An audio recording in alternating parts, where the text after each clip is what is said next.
This chapter starts as a fight is happening between a lion and a group of heroes.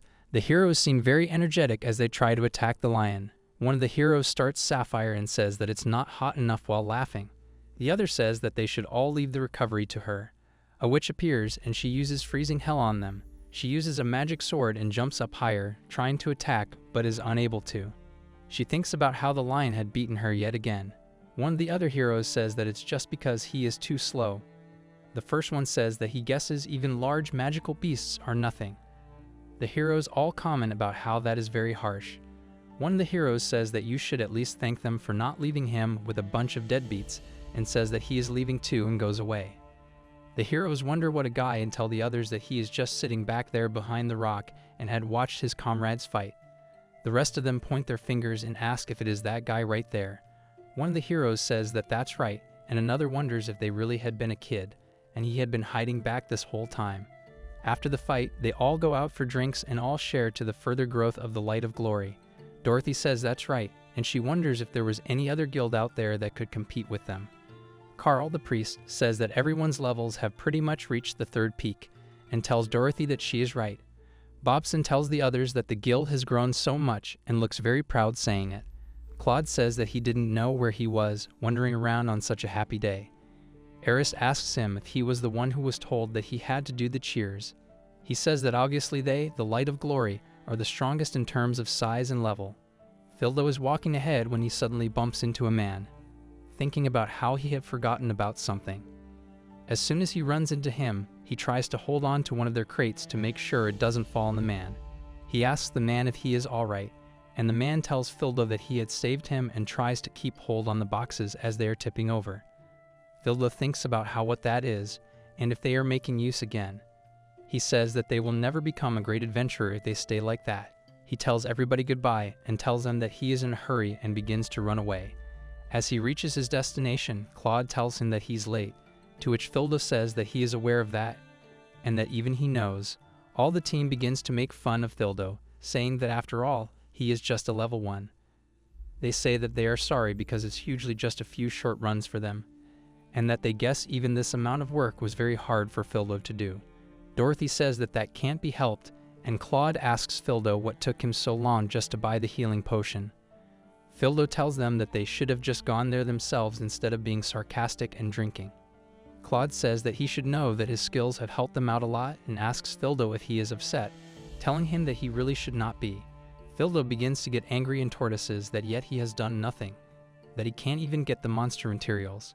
To which Fildo says that if they had let him, for taking it once in a while, then he should have. Fildo thinks about how it's very cold and says that he is going back, to which Claude says that he should have a drink and that he should at least let him treat Fildo to a glass of water. Fildo is leaving when Claude tells him that it's his job now, and Dorothy says that it's really convenient, the power of the point getter filter off lights as he understands, and Claude admits something, saying that that is his track, that he's end, and the party doesn't work well, that this quarter some of his share of the money will be reduced as soon as possible. She asks him if he understands that there will be a deduction. Darcy thinks about how the experience gained just by having him in the party is more than doubled, and that not only that, with the amplifier, experience can be distributed freely as the user places. Dorothy says that thanks to the Light of Glory, it has grown to be the #1 guild in the country, but however, it is about time that they get some fresh air in there. Carl says that she thinks their ability is now more than enough to extort the guild, and Claude and Dorothy both agree. So he goes and gets in his bed thinking about how cutting off the amplified parts of the white match, and also to cut the amplified part of the warrior book, and therefore, all that remains was just one thing. Fildo thinks about how his level hasn't gone up at all, and that he has been in the Light of Glory for several years now, that he doesn't need any levels, and begins to understand what this is, as he still hasn't decided which guild he's going to join. He thinks about Claude, and that then he should have joined him. He had told Fildo that they were going to be the biggest and the strongest guild in the world. He thinks about how he usually keeps him in the back and assassin the extra experience to the guys who can fight better. He thinks about how as he doesn't have any special abilities other than the ability to distribute and amplify the experience of the practicing party first. Fighter stands in front of Claude. He's surprised and asks Claude what he had just said right then. Claude says that certainly he can't even stand by them anymore. Claude tells him that he is not needed anymore. Claude tells Fildo that they no longer need those experiences and asks him if he understands. He says that simply put he had been dismissed, fired, discharged. He says thank you to Fildo for all his hard work until now. Fildo thinks about how he knows that his level is very low, but he thought that if he contributed to the guild with his experience sharing abilities. He thinks about how he thought they had contributed to the guild with his experience sharing abilities, and that there was no one who could compete with them anymore or their availability. Because after all, they were all ready. Carl says that that is right, and that to them, he cannot do anything, and therefore he is the burden. He tells them that all the guild members are high level now, and that his existence at the bottom of the level is nothing more than a hindrance. Fildo thinks about how the only reason why his level was so low was that they never let him fight and tells him not to say that. Claude asks if that is what he is going to do when he leaves this place, that his sword and magic are at the level of common people, and that in the first place he has no skills at all as an adventurer other than his ability. Claude says that's why the guild officers unanimously decided to go through with it and apologizes to Fildo. Claude asks if that is okay and gets no response from Fildo. Fildo asks if they show that they want him to leave, to which all of them look at him intently. They say that they are telling him to get the hell out of there right then, and that it wasn't that they weren't sure. Claude asks him if he doesn't understand, and then that is what they have been telling him. Claude tells him that even then, the guild won't be the same as they used to be, and asks if Fildo understands. Fildo says that if he takes back the experiences that he has gained from his skill, then it is going to affect the guys too, and asks again if they are certain. Claude says that that is so, participant. Claude tells him that they are not a social club, and they don't pay their rewards to useless people, and tells Fildo that he told him that if he remembered. Claude says that he is making too much noise, and he is a lowly adventurer. He says that he should not think for a second that he is going to get severance payment, and says that he should know that will stop. So I think about how he doesn't need that broadsword, so he will give it to you. Claude tells him that he is sure that it will suit him, and that if he runs out of money, he can do some begging, and tells Fildo not to starve to death. He says that he should not tell the truth, but sometimes the truth can hurt. So it says that he understands and picks up the sword. He thinks about how this will be the last time they will see each other. Fight says that killed like this, he was taking out of it back, and as he had said, the experience that he had lent to him. Fildo says that he is quitting and begins to walk away with the sword in hand. Fildo walks into a bar, and a man says that it's perfect as it is dragging him. So it runs over to him and tells his grandpa not that again is no market, just gourmet food for adventures. He says that a natural flavor can't get it from the livestock, and that above all, it's fresh and that it's thick and enriched. For it says that he should do his best as well, and that if he is going to be an adventurer, perhaps someday he will get a chance to eat. He is asked if he is interested in what they are talking about right now. Flight wakes up and realizes all of this was just a dream from a very long time ago. He realizes that his level is still going up and he is happy, thinking about how it is still going up and wonders when this sound will stop. He decides to have a quick look and thinks that it's going to be fairly high, and if the amplified amount is being returned all at once. He thinks that the experience was loaned to almost everyone in the guild, that even though the country's own knight commander doesn't have that much, that is the amount of amplified experience that he was lending them. He thinks about how if he had this much, then what were the crazy status numbers? He thinks about it like joining the Knight Order and rising through the ranks, and thinks about how that is very tempting. He thinks about how if he wants to earn money, then it wouldn't be a bad idea to become a first-class adventurer in a guild. And he thinks about how maybe he can try out all those things that he had given up because of his weaknesses. He thinks about how he can do whatever he wants anyways, and maybe he should start with something that he has been waiting to do for quite a while. He thinks about how he wants to start his own guild. He says that he has decided and that he wants to eat some dragon meat. He reaches a restaurant and asks for someone. A woman welcomes him to the Royal Adventures Guild. She asks him what type of questions he is looking for and asks if this is his first time using their adventure service and asks him to please fill out the forms. Flight says that he really wants to know what dragon meat tastes like, and the woman looks pretty confused.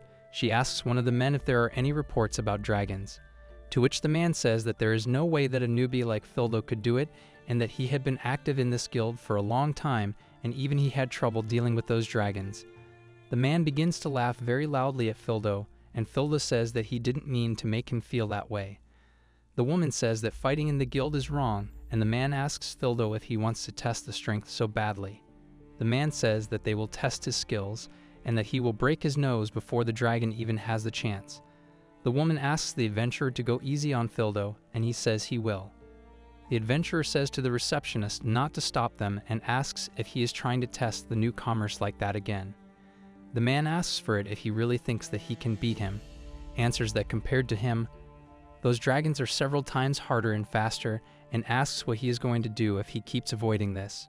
Fildo uses his power, and as he does, everyone gets very shocked and surprised, as they did not expect it from him. Fildo pats the adventurer on the back and asks him if he has already forgotten.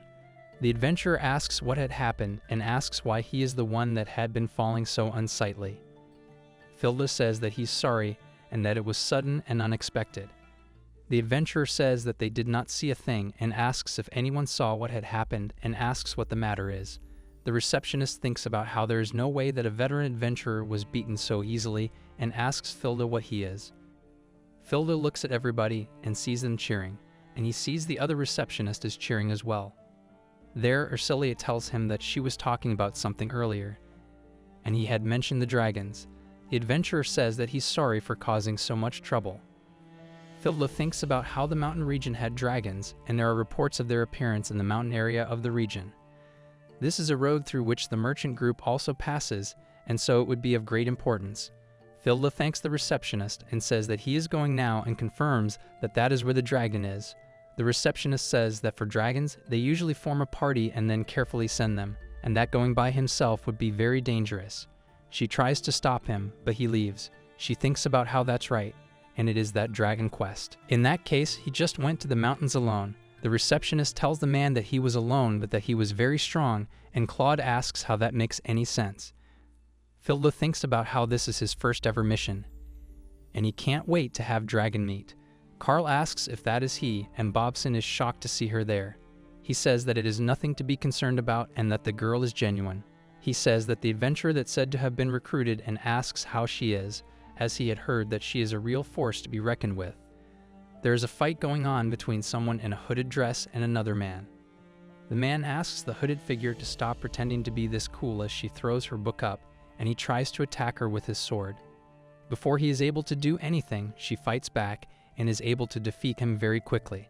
The girl says that this was 5 times if he counts the first time, and that he had shown some openings. The man says that that was 4 times and that he has done, and she should give up, and then decides to give up himself. Mr. Bobson starts to club, saying that if things had been serious, you would have died, as expected of Luna. Claude says that he guesses that that is why Luna was known as the Sword Saint. Luna wonders if that is true and thanks Claude very much. She asks them to wait and says that she does not like this, as just because she is a little bit skilled, they have decided to treat her like a princess. The girl asks if Claude is being too flirty as she bites her finger. Claude tells the girl that it's because jealousy is a thing and that basically beautiful women are not kind to other beautiful women except themselves. Will stop that it cannot be helped as a woman's anger is a scary thing. She says that looking at them having so much fun talking, it was bad. Someone returns, saying that it's him, and they begin to wonder whose words those are, to which Claude says that he is back. Claude whispers in the girl's ear, saying that she is being suspicious about Fildo's absence. The chapter starts with a girl asking when she can meet the person with experience sharing ability, and if it's possible, she would like to meet him as soon as possible. Claude thinks about how right now he is just deceiving her by saying that he is letting him take a day off. He realizes that there is nothing they can do about it.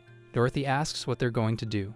Claude thinks about how he had never thought that the reason she agreed to be recruited was that she was looking for Fildo, and that this excuse was not going to last long. Carl asks Mr. Bobson if he had challenged Luna yet, to which he says that he had not. He says that they have to go to all this trouble for that worthless piece of garbage, and he does not want to.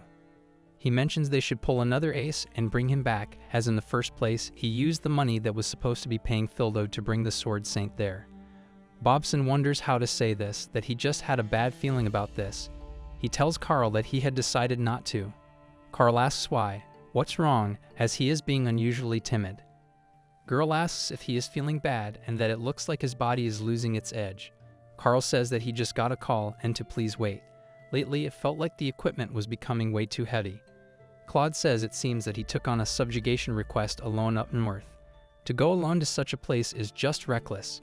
Carl tells Mr. Claude and Mr. Bobson that it looks like Filda was heading north into the mountains. She looks at Claude and says that he looks very distressed. He thinks about her. Unfortunately, he was attacked by bandits and died in the field. He says that he got hit, and so that is what had happened, and asks if he is right.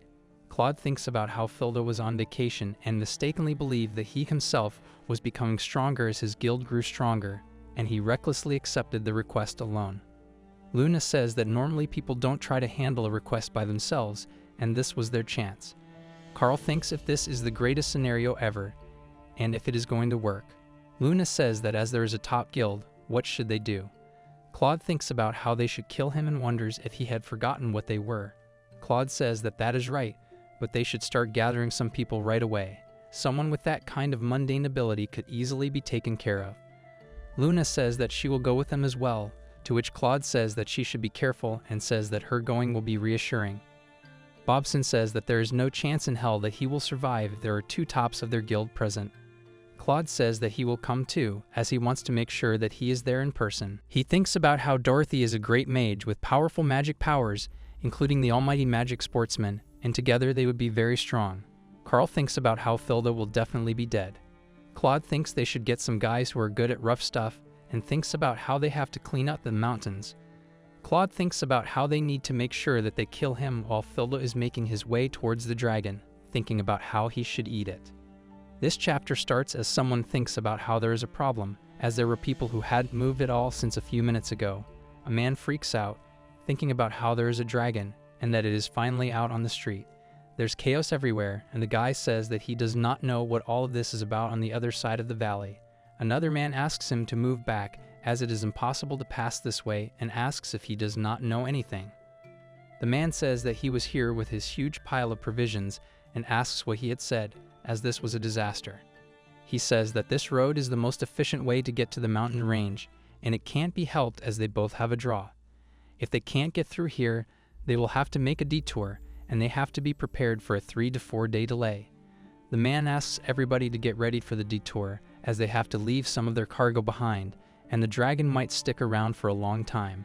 One of the men says that he has contacted the guild, but he doesn't know when they will be here. Rayman says that the guild will send a subjugation team, so they will have to avoid this road. They see Filda running towards them and ask if he is a novice adventurer, to which Filda says that he is the adventurer who received the subjection request. The man asks him to hold on for a minute and says that there is a dragon out there, and that he cannot pass through. The man tells him that dragons are very difficult and scary, and that they know that he is excited to start his new adventures, but that he does not have to be too rushed. He tells Filda that for a young man like him to do all of that by himself, but before he can say anything else he notices a crest on his arm. He says that he means that dragons are the kind of monsters that take several experienced adventurers to beat. The man asks Filda if he is a killed member of the Light of Glory, to which he says that he is not anymore. He says that he apologizes for saying something disrespectful to them simply because he looked so young, and so that means that he's quite capable, as he is part of that guild. Filda nods, and that he said that because he was concerned about him. The man tells him that everything they carry has a significant impact on the lives of the people to whom they deliver, as it was medicine and clothing. The man says that selling the dragon meat will help them by all means. Filda decides that that is what he will do. All of the men tell him that they're counting on him, and one of the men begins to wonder if perhaps a companion of the adventurer was the one that he had spoken to earlier. Claude thinks about how Filda was there already and went up the road earlier. Filda analyzes the dragon and realizes that it is a high-level monster, a red dragon. So it realizes that the thing is the troublemaker who blocked the road. The dragon seizes Filda and looks away, but Filda wonders why. Filda sees that his back is covered with wood chips as the dragon tries to attack him.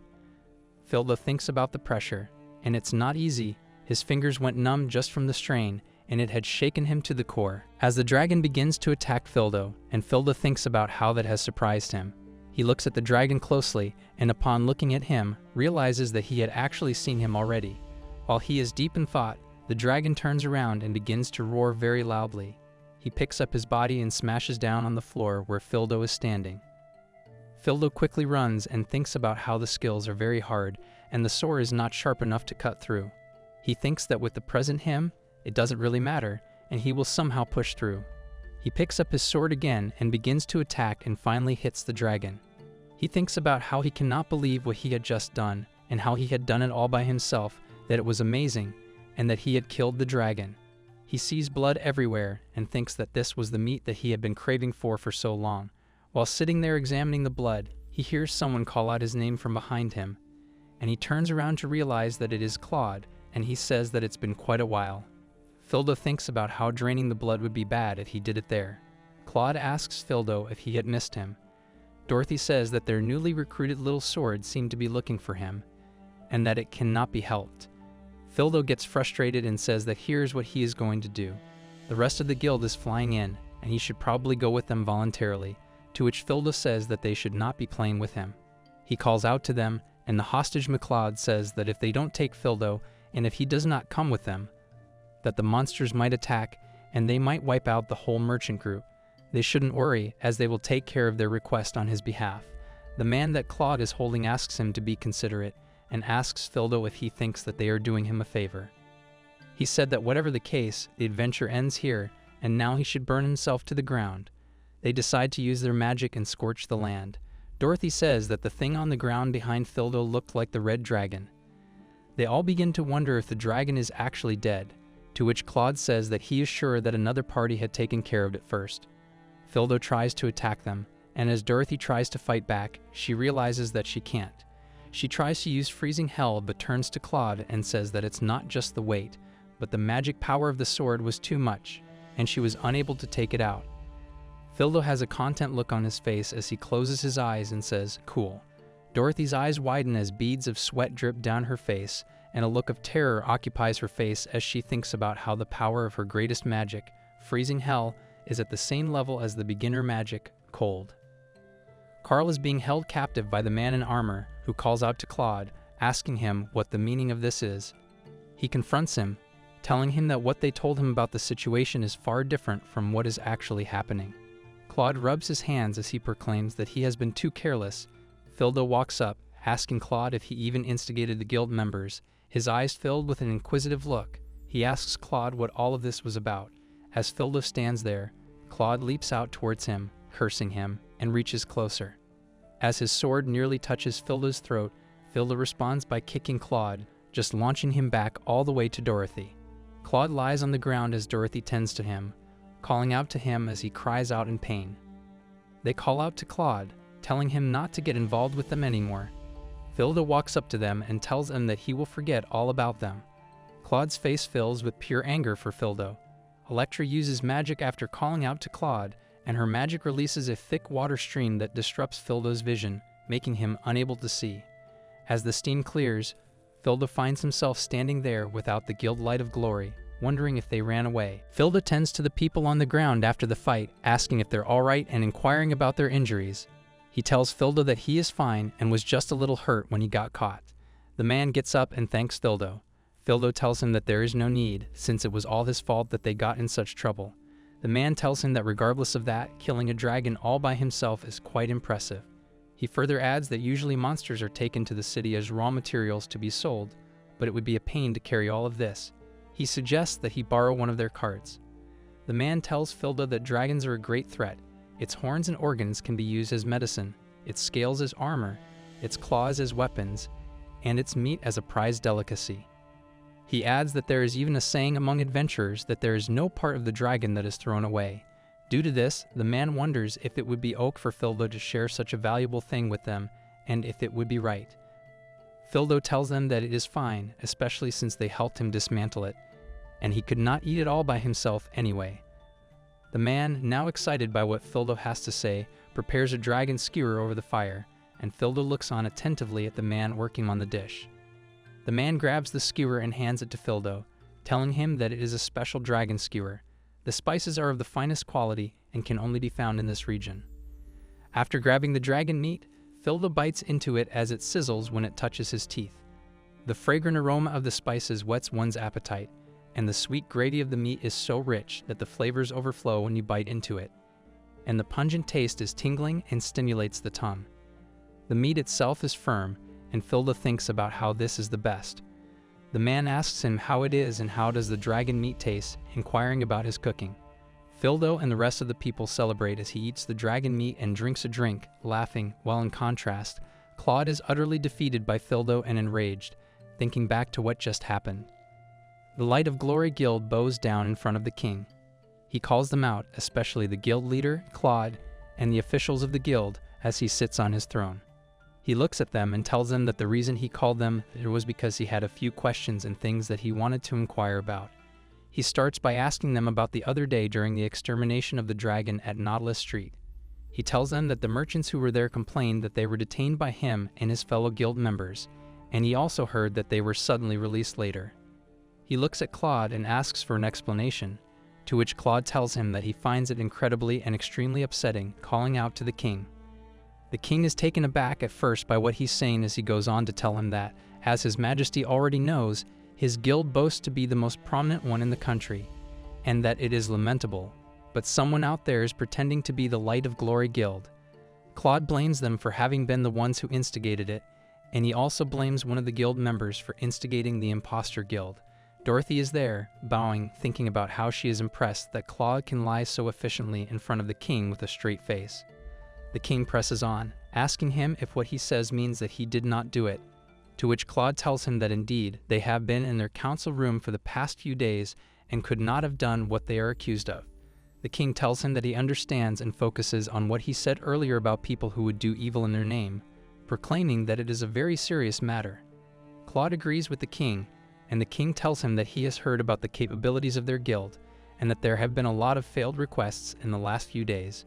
He supposes that it is also important to bring in those who are capable, but nurturing those who follow them is also the duty of a guild master. The king further tells Claude that just as in the recent events, negligence and overconfidence can lead to someone's demise, telling him to never forget that. The king finishes off by telling the guild that they can go back now. He adds that it is only obvious that they must come to a conclusion on this matter as soon as possible, and thus the guild will be informed of any news as soon as it comes in. He tells them to stand by in their own guild. With his face still down, not looking into the king's eyes, he tells the king to please be sure to give him any new information for their owner. He hides his face away, filled with anger due to the humiliation he is facing, and thinks about how Fildo is to blame for all of it, and how he will most definitely get his revenge, and show him how it's done.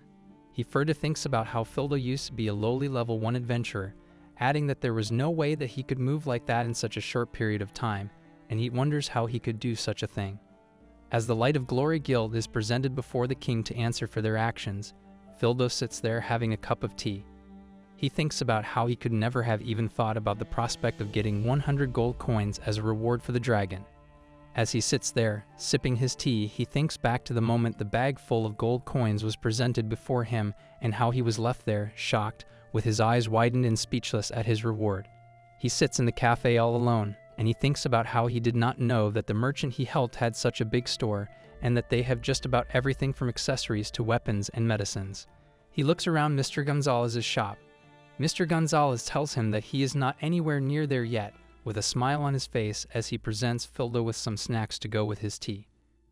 Fildo thinks about how he is not only getting tea but also snacks, as Mr. Gonzalez says that the reason he invited him there was to thank him, asking him to enjoy himself by all means. Fildo says that he will take his word for it, as he bites into the cupcake and proclaims that it just melted in his mouth. Fildo sits there, having his tea and snacks, and a man walks up behind him, fully donned in armor. He gets Fildo's attention, after which he tells him that he was told that there was an adventurer here named Fildo Electria. He inquires about this adventurer as Fildo looks up at him, telling him that he is who he is looking for as he wipes away the snacks from his face. The man's presence startles Fildo.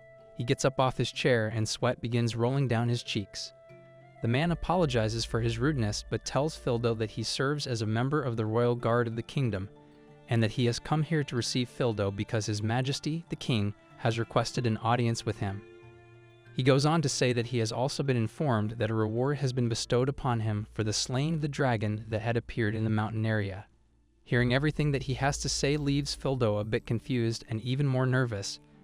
Fildo tries to refuse the reward, but Mr. Gonzalez quickly places his hand on Fildo's face, shushing him before he can speak. Mr. Gonzalez leans in close to Fildo and tells him that it is not a good idea, and that refusing a reward from the king is beyond disrespectful. Fildo tells him he understands as the man looks on, confused as to what's happening. The man looks at Fildo with a terrifying smile as Fildo tells him that he most humbly wishes to accept the king's invitation.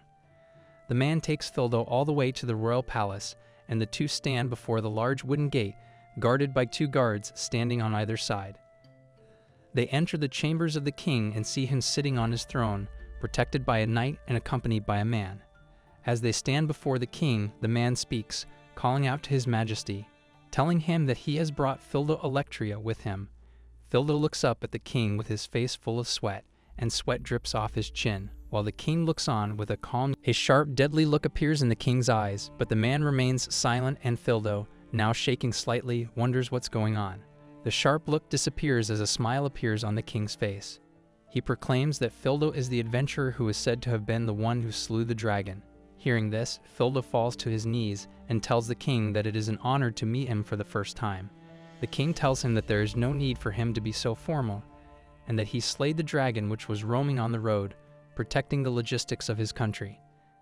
The king goes on to tell Fildo that even they had their troubles dealing with those dragons in the mountain area, and since he was the one who took it out and has become a sort of hero of the country, he should be proud. Fildo profusely thanks the king for his praise as he thinks about how he just wanted to eat dragon meat, unaware that it would lead to all of this. The king proclaims that he should give Fildo the reward first before they speak any longer, and he calls out to Sebastian, the man standing beside him, who hands out the reward to Fildo. Fildo holds out his hand as Sebastian places a bag in his hands. Shocked, Fildo tells the king that he cannot accept this much money. The king tells Fildo that it is not good since he can't let the hero of their country go home empty-handed. The king tells Fildo that he would have given him one of his territories, asking a nervous Fildo if he would be interested in becoming a lord. Fildo thinks that the king is joking, but the king is fully serious, making Fildo hesitate for a moment before he tells him that he is very grateful for the offer. He says that even if he were to suddenly receive a territory from the king, he would not be able to manage it because he would prefer going out into the wild, seeing things with his own hands and eyes, and gaining some experience. The king thinks about what Fildo has said for a moment, and then says that it is too bad that they can't keep him. He jokes that perhaps the territory was a bit too small for him, and Fildo once again tells the king that he's too kind with his words. The king tells Fildo that, in the end, he does not want anything else, but if he needs any help at all, then the king would be there to lend him a hand. That would be his second reward. Fildo once again profusely thanks the king and then heads to the door, guided by the captain. As he walks out, he looks back with a nervous look on his face, and the king jokes that he got dumped, saying that Fildo's experience distribution ability was one that he would have loved to have in his kingdom, and Fildo was someone he would have loved to have in his country. It was truly a shame. Fildo wonders why he's feeling a cold chill and thinks about the king. He thinks about how the king seems like a cunning old man, which is expected of the country's highest authority, as he walks through the street. Fildo still, however, believes that this amount of money was something that he never had in his hand ever before. Not only from the guild's award, but from the country as well. He could buy what he needs with this money, but he was unable to think of anything that the money could buy that he would want. He thinks about how he should get better equipment and be well equipped. Otherwise, other people would not have faith in him as an adventurer, and they would think of him as an afterthought.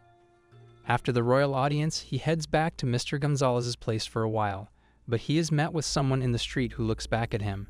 As he thinks about what he needs, such as equipment and food, the woman calls out to Fildo. He looks back, recognizing the new voice.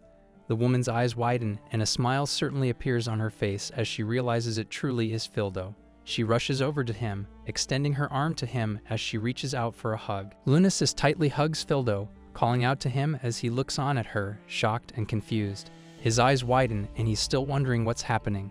She tells him that she knew it was him and that she has been waiting and wanting to meet him for a long time.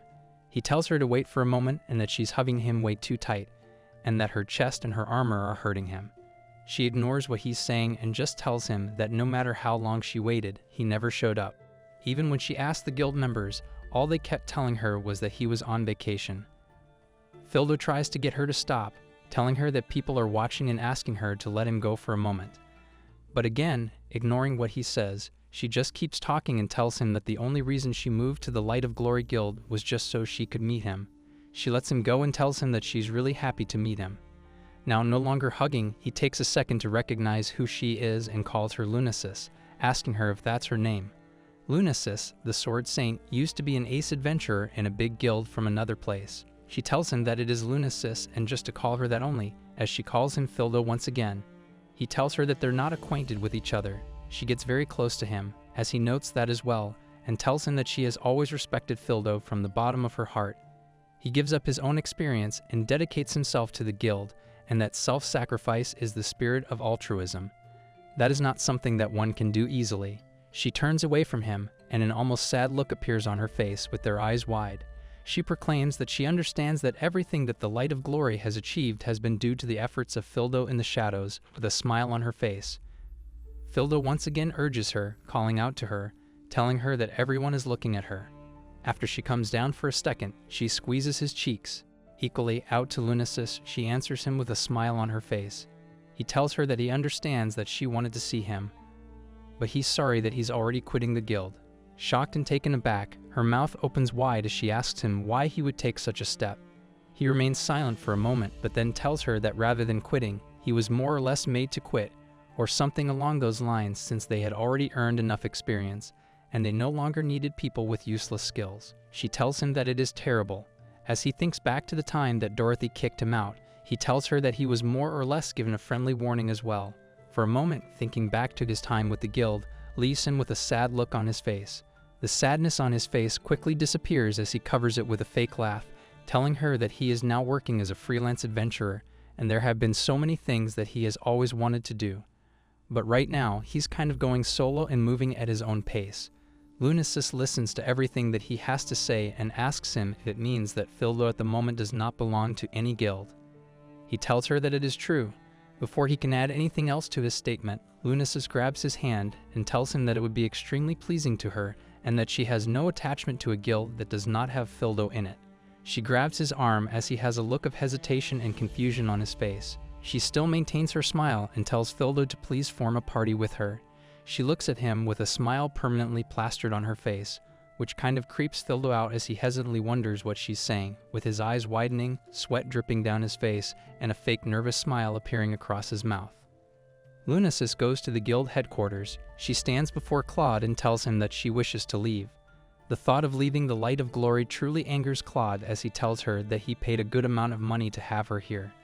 If she's wondering what happened after they were summoned in the castle, then it was a complete and utter mess. She tells him it's not that, but there is nothing she desires from a guild without Fildo in it. Claude apologizes to Claude for not telling him that at the beginning and tells him that she will also return the deposit given at another time of signing the contract, asking his leave. He tells her to stop immediately as he slams his fist on the table, cursing out. She asks him what is up with the Fildo stuff and why she would take such major steps for some brat she had no relation with. He goes on to say that he's nothing more than a convenient amplifier, and yet she would leave the guild for him. As he's shouting at her, Carl walks in, slamming the door open and telling Claude that it's bad. The guild members are revolting. He hurries down the stairs, asking what's going on, and comes across a conversation where the guild members proclaim that they will not do it, and they will not do such a dangerous quest. The members look at Claude and tell him that he himself told them that if they joined their guild, they could be as strong as they want to be. That certainly was true before, but lately numerous quests have failed, and those requests they've been doing so easily that some adventurers who were supposed to be highly skilled ended up dead too. The other guild members look at Claude with shock, sweat rolling down their faces, and their expressions filled with anger. He realizes that depending on what happens next, they might have to leave the guild, as the guild members wonder if he's joking. An injured guild member tells him to look at his injury and asks him if this kind of injury is a joke. The guild members talk about how Lunasis, the Sword Saint, just left, adding that she must have given up too. He tries to tell them that that was not it and tries to control the crowd as they blame Claude, the leader, for all of it. The guild members finally confront Claude, telling him that strange things have been happening ever since Fildo left, and they all thought they had made progress, which was what he advertised when they joined the guild. He even told the rest of the guild members that Fildo was just slowing them down, but he would always let Fildo join their party on the higher difficulty quests. The guild members finally ask Claude, confronting him face-on, what he put that kid through. Fildo inquires about the Elven country. A woman tells him that she is aware of such legends, but another man tells him that his grandma used to talk about them, but she went senile. He then approaches Gateshed Formation, who tells him that they're not aware and treat elves as a mythological creature. Fildo still roams around looking for information on the elves, but is without any luck. He enters a library and thinks about how the information on elves is quite rare, and he only knows it from a book he read a long time ago. Elves are said to be a mysterious race that doesn't appear in public places. His very next goal is to go to the country of the elves, as it is all over the old literature and folk tales, and even if they existed, it shouldn't be unusual for there to be some kind of race related to them. As Fildo searches the bookshelf looking for a book to find information on the elves, Lunasis leans in close, asking him if he's interested in the elves. He quickly gestures for her to be quiet since they're in a library. He whispers to her, asking what she is doing back here. She tells him that she wants to form a party with Fildo, as she previously told him. He tells her that he already refused her offer before when she first proposed it. She tells him not to be such a downer. He further asks her if she is sure she wants to play around here, asking about her job with the guild and what would come of it. She tells him that she has already quit her job at the guild, which absolutely shocks Fildo, leaving his face full of surprise. He shouts out that she quit, and they start talking louder and louder. She tells him that she only joined the guild because she was following him, further inquiring about the book.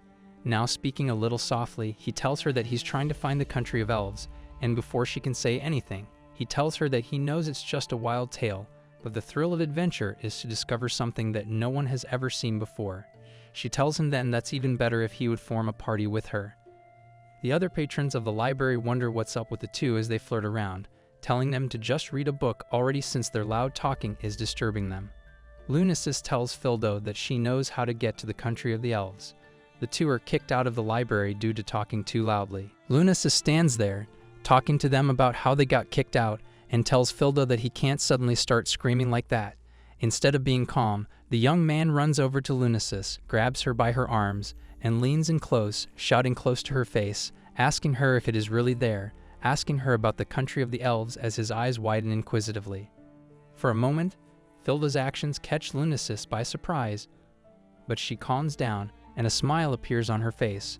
Lunasis steps away and starts running away from him, telling him that she wonders what she should do and tells him that perhaps if they could team up, then the country of the elves might be something that she could show him the way to. Angered and annoyed, he finally tells her that he understands.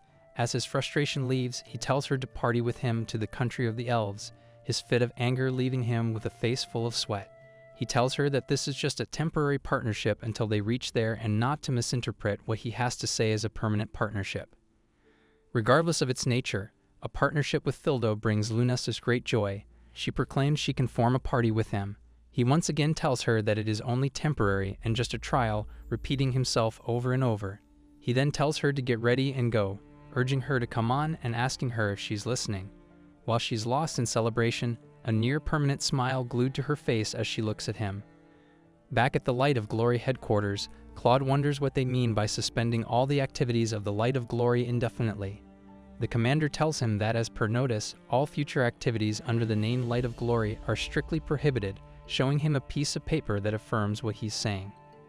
The commander goes on to say that His Majesty, upon hearing what he said the other day, is very concerned about this matter and has decreed that they should be sure to apprehend those wrongdoers who defraud them of their name.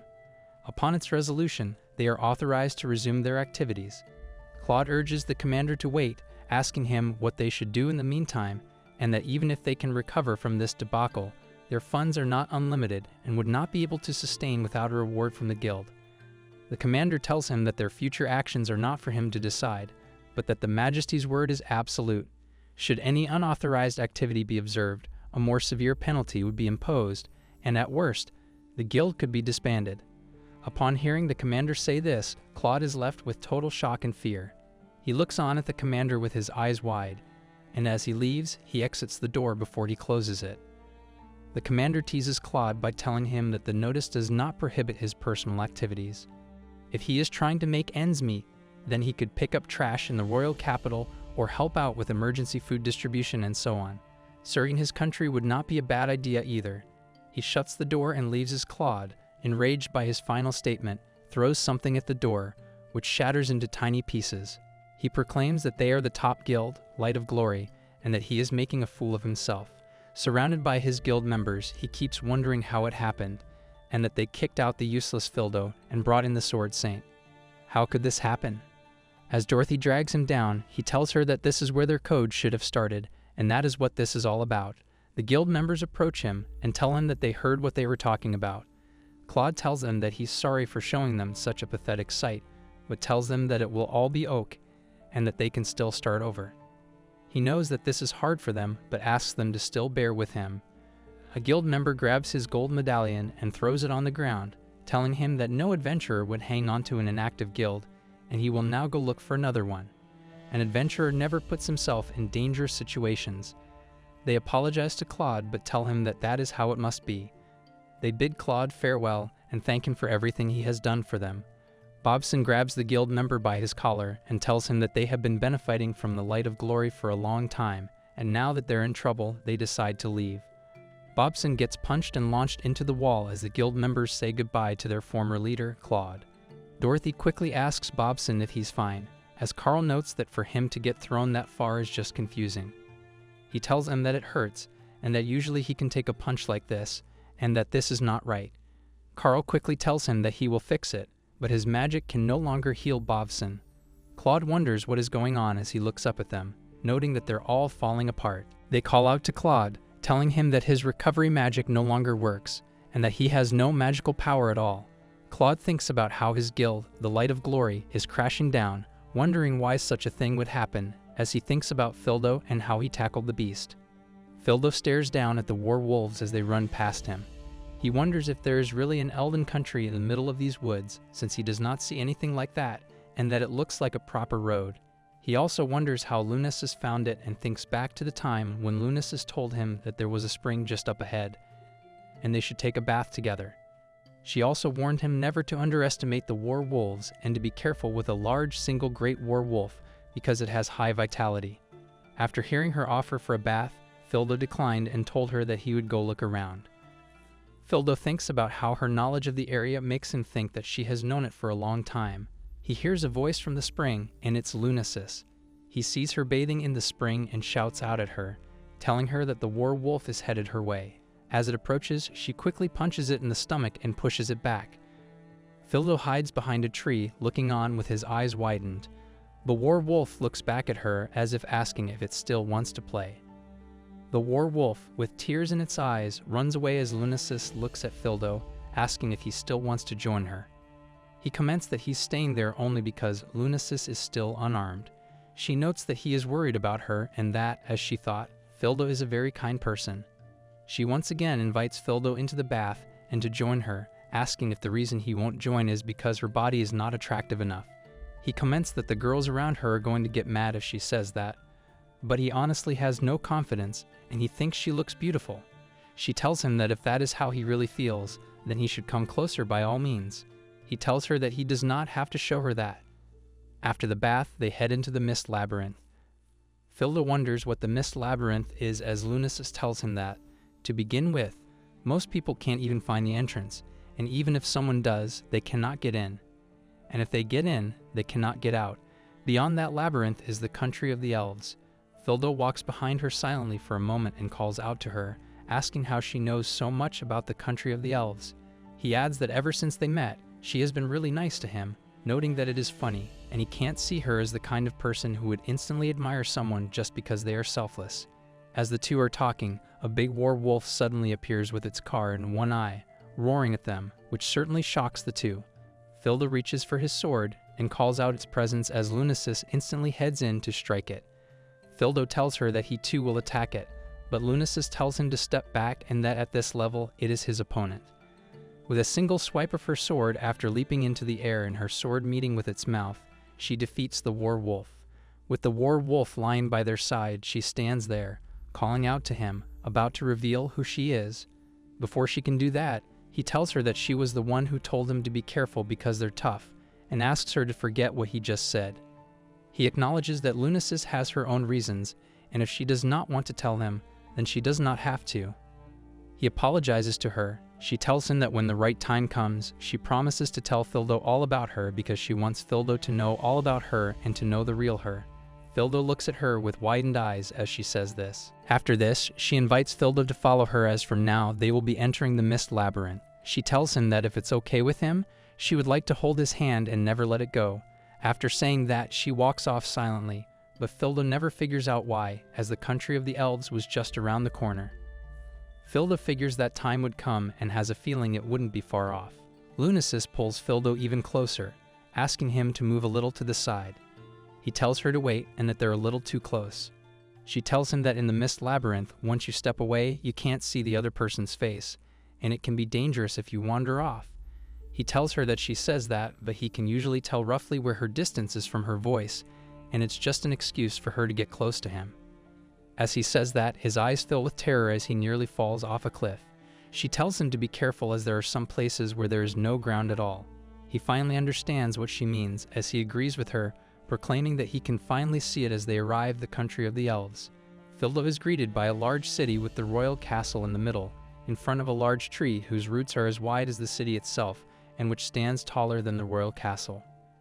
The royal castle is surrounded by a half circle of pillars which have an aqueduct on top of them. The aqueduct carries water around like two waterfalls. Fildo looks at the city, mesmerized and shocked, as he climbs his way down while Lunasis calls out to him. He takes a rather inconvenient path, hopping down the mountain. Now having a closer look, his eyes fill with a bright shimmer of happiness, and his face fills with a large smile. With his arms wide and standing before the city, he proclaims that he has never seen such a beautiful place before. He looks back at Lunasis, thanking her for bringing him here, as she tells him that it is not a problem. He tells her that he needs to do something to thank her. She asks him to form a formal party with her. He tells her that that is a no. As the two talk in the fields, two little elf girls look out at them. Lunasis then suggests placing the reward, to which he also says no. She tells him that there is no reason to decline and asks if it makes him excited. As she tackles him to the ground, he tells her that he's having a nervous breakdown right now and wonders why all of a sudden she's doing such a thing, asking her to stop. As the two are on the ground, she's on top of him. As she refers him to the ground, the two elf girls previously observing come out of the tall grass with smiles on their faces, greeting Lunasis, proclaiming that they knew it was her. Lunasis greets the girls and calls them Sana and Danan. With a smile, she tells them that it has been a while, asking how they have been, as Fildo looks on confused. The girls and Lunasis engage in small talk, and they finally ask the person next to her if he's her boyfriend. Lunasis tells them that they're not in that kind of relationship yet. Fildo proclaims that he knew it and that she did not just not know them as she does him. She supposes so, telling him that he may have already noticed. She pulls away her hair and takes off her earrings to reveal her elf ears. She tells him that she too is an elf. He emphatically proclaims that he knew it while the kids play with him, pulling at his hair and his cheeks. Fildo, Lunasis, and the kids walk into the city as the kids run around Fildo and sit on his shoulders, grabbing his hair. The sights of Elven City surprise Fildo. Everything from the architecture to the waterfalls to the people. He proclaims that they really have long years, and they're both women and men who are ridiculously good-looking. He himself, however, is not confident about his looks. The girl sitting on his shoulders calls him Big Brother and asks him what's wrong as another one stands by his feet. As he proclaims that he is sure now, and that come to think of it, Lunasis is probably. The Sword Saint says that no wonder her body was feeling a little bit lighter and asks how he even knows that. Floyd is that she is in a party temporarily with him, so that means that it is rare to find someone who can analyze. Luna says that her level may have gone up a bit and sounds very excited. Floyd's that she is already strong enough and asks what she is talking about. She says thank you to him and says that she thought for sure that she couldn't get any stronger than this. Floyd's that they experienced was amplified. She says that she is not done yet, and Floyd's curious, asking if she is not. Floyd looks around and says someone is coughing on another person and thinks about how all the adults were in a big hurry the whole time. He thinks about how something like the magic power of the forest, so they had said, was drying up. Luna says that's right, that somehow things were a little weird. Floyd wonders if that's her sister, as she is better with magic than he is and much more gentle than anyone else, and that he is proud of her. He thinks about where her sister is, and suddenly somebody calls out to him. He thinks about how the other day Star had collapsed, and that it was terrible. Floyd's about how he can at least go with Luna on that, and that he owes his sister a favor for bringing him here. Luna asks if suddenly being left here or by himself was not good for her, and as she was an outsider, if it was okay. She asks Floyd if he's coming with them and if he's worried. Floyd says that he is not, and Luna asks if he is sure that he is not her lover. Luna looks at him and says that it is a pity. They enter, and Luna tells everybody that Lloyd is their guest and that they will have to refrain themselves from being disrespectful. Everybody begins to wonder if he's an acquaintance or a lover.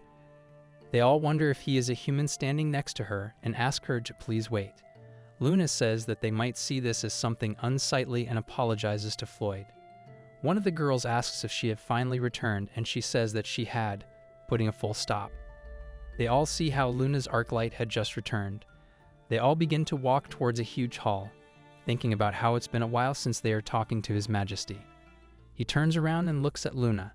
He asks what she is doing back now, and that because of her, Illumina had become ill with the disease, and he asked the princess to put her responsibilities on her shoulders.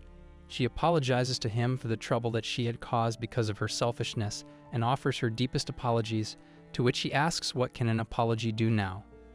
Luna says that there is no future, they continue to rely solely on the wisdom of the country, and that they're long past the point where they can do anything on their own. He says that he is their majesty, and he already knows this. He asks if she is willing to go that far if she had found a solution. The majesty says that after getting all worked up like that, what could she have done on her own, and asks her to stop acting so conceited. Luna says she is putting the lives of the people at risk, and on top of that, bringing in someone from the outside was not what she had to unfold. He says that she didn't bring a candidate for the King concert, and asks who that man even is. Luna says that he is a dear friend of hers. The majesty asks if he's human and what she thinks when she looks at this country, and that at first she thought this place was beautiful and mysterious. Luna asks him to please stop making these statements. She says that they are currently experiencing a severe depletion of magical power and asks if there is a reason for this, that it seems like the elves do not have an excellent complexion, and their magic and the forest have a very close relationship. That you can see that this country is surrounded by forests, that they have been greatly reduced in numbers by those who are after the elves, and the result is that they have gained power. Luna conceives a child who will then grow up and return the magic to the forest, and that is how the power is normally circulated. But the elves get their life force from this forest, and the dark magic of the forest has begun to dry up. The elves may have a long lifespan, but their ability to reproduce is not as high, as it is not easy to increase the population. The magic powers of the forest reduce, the life forces decrease, and the magic that the elves are supposed to give back decreases as well.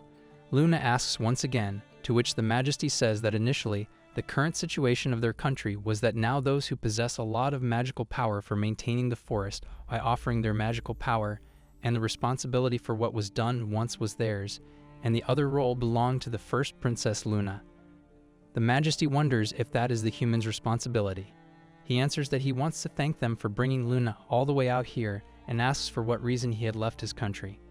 He says that in honor of his daughter, he would allow him to stay for a few days. He turns to Floyd again and thanks him for being with them so far. He says that he had fulfilled the responsibility that was forced upon Illumina and calls Luna to him. He said that he was only trying to utilize his power and that he figured out it was his only chance, that he knew how much he had been wronged by his former guild, and when he had heard that Floyd was looking for the country of the elves, he realized what he could do. Floyd thinks about how that is awful. He sympathizes that he really wishes he could show him the wonderful things about this country properly. Floyd thinks about how there is nothing but trouble for those around him, and that in the end, all that he did was nothing. He turns to Luna and tells her that she does not have to sacrifice herself, but with his power, he will save this country. Floyd says that the amplified experience was his, and he can distribute it to whomever he pleases. His ability is to amplify the experience gained by the members of his party. He says that he will use his ability to forcibly raise the levels of the elves. The elven country's problem is that there is not enough magical power to sustain the forest's power, and by doing so, increasing individual power will restore the vitality of the forest. His Majesty thinks that's impossible. Floyd says that he understands if he is not believed, and that not only the experience is amplified but also distributed to the individuals at their discretion as well. His Majesty asks if even so, this should give him a chance to save his country. Floyd asks him to please let him use it for the sake of this country. Illumina, tired, decides to help to wait for justice. As she lies down, she hears Floyd from outside. Illumina says that it must be her mother. A while ago, she had passed by this tall woman, and she was totally staring at her. She says that it's been a long time since anyone from this country had seen a human being. Floyd wonders if you can really tell how old someone is just by looking at them. He asks if she is sure with him staying in the castle, and she says that she is and asks if there is something bothering him. She says that in order to find a solution outside of the knowledge that the elves have to leave the country. She apologizes to Floyd for any inconvenience that she may have caused him during all of the searching. She says that she had searched and searched and searched, and then slowly she had become more tired of her. Floyd asks if that is what all of it was about, to which she says that she was trying to make a plan to connect with him by creating an existing relationship. That Floyd's ability was attractive to her. Floyd asks why she is helping this country, and she asks him why he is. She says that once she returned something very stupid, and for that reason, she says that if she had to say, it would be like thanking him for bringing her to this country, or so, for no particular reason. She says that if a party member is in trouble, they should help each other, and that she knows that family and home are important, even more so if you have been together for a long time. Floyd says that he means losing such a beautiful country would be wrong, and he's not really sure about himself, but he wants to do whatever he can. Luna says that's what being in adventures is all about. His Majesty works and says that he needs to talk to Floyd alone. He says that the steep in the castle is why he is there. He looks at the sword and says that it looks like it's reaching its limit already and asks him to stop. Floyd wonders why all of a sudden love would happen if you sleep the dragon with the sword like that. This chapter starts as His Majesty uses his power to grip onto the lock and unlock it. As he does so, the door opens. His Majesty turns to Fildo and asks him what is wrong. He tells him to follow him and to come quickly. His Majesty tells Fildo that this is the treasury, that it stores magic tools that have undergone a magical modification. He tells him that almost no one is left in their country who can handle these hidden treasures anymore, and therefore, of course, this ability that he had spoken about earlier, if it was true, then how and where was he going to get the experience? He says that for the amplification, it is necessary to target monsters with a reasonable amount of experience, that they would contribute the experience gained from defeating them. His Majesty tells Fildo that Lunasis had told him that there were bigger monsters in the northern plains from here. He tells Fildo that him alone, even with Lunasis, the amount of amplification that he will get with just 2 people is far from ideal. He says that if he does manage to defeat them, in other words, the only thing missing from the current proposal is a party member and a weapon. His Majesty says that hidden treasures that have been handed down in our country include a holy sword, Excalibur, that he may like. Fildo says that there was no way that he could accept such a grand thing. He had told His Majesty several times, but the Majesty said that he will interest him with 100 of his men, and that should be enough for a head count. He tells Fildo that there is no one left who can handle this and that in the end, until today, they hadn't found a solution. They had been researching for a very long time. His Majesty tells Fildo to please take it for the future of his country and to save them. He says that even this is still not enough to entrust everything to a young man like him, which is so shameful. He tells Fildo that he is a powerless king. Fildo says that he understands, and he respectfully accepts the sword and the king of the elves. He takes the sword and puts it in his belt. The army of elves approaches the door and tells Fildo that it's time to leave, to which he says that he agrees. The captain of the army introduces himself as Gate and says that he is the captain. His Majesty had already told him about this. He tells Fildo that he is not asking for him to trust him, but still he is just an outsider, a human being. The captain says that they all hate to follow a young man who is so young. He should know that to be a grown elf, every race is like a child to them. Besides that, although it is also an order of His Majesty, either way, they have no other choice. The captain tells him not to be nervous and tells him that the army will be following him closely behind. He tells Fildo that right now, it's not age or race that matters, but the only thing that truly does matter is the result of all of this. He asks Fildo if he agrees, and Fildo looks confused. The captain says that it might be a big deal to someone like him, and outside they're leading them all, however, to give a brief word to everyone before the start of the operation. He tells Fildo that the leader of the Scorch is him. Fildo tells them that with their help, they might be able to save the country and tells them that he wants to protect the country, and he means it. He tells the army that he expects a good effort from the Order of the Knights, and that the future of their country depends on the performance that all of them give. Later he would say that he had witnessed some amazing sights in that country, and that the people, even if they only know each other on the other surface. Fildo begins to guide the army troops and tells them that they should set out, and the target is the northern plains. Fildo says that despite all the walking over the last few days, they had had no sign of breathlessness at all. He tells the army, the following soldiers who are severely fatigued, that they should take a small break, and the army says that they understand. They all praise Fildo. The army hopes that they won't be a hindrance when the situation calls for it, as in comparison, they are not as energized as Fildo. Gate tells Lunasis that they have progressed all the way there, but it is still a long way to the plains, and by estimation, they should have arrived by now. Fildo says that he will try to proceed, that if they are of a large monster build, they may be able to locate them from a distance, and asks why they should not try to do some analyzing. Fildo thinks that it is strange that it identifies the monster, but he is unsure. Lunasis asks him what's wrong. One of the army members asks Lunasis if she can slice through the ground for a bit. He has been pointing here the whole time and that he should try cutting.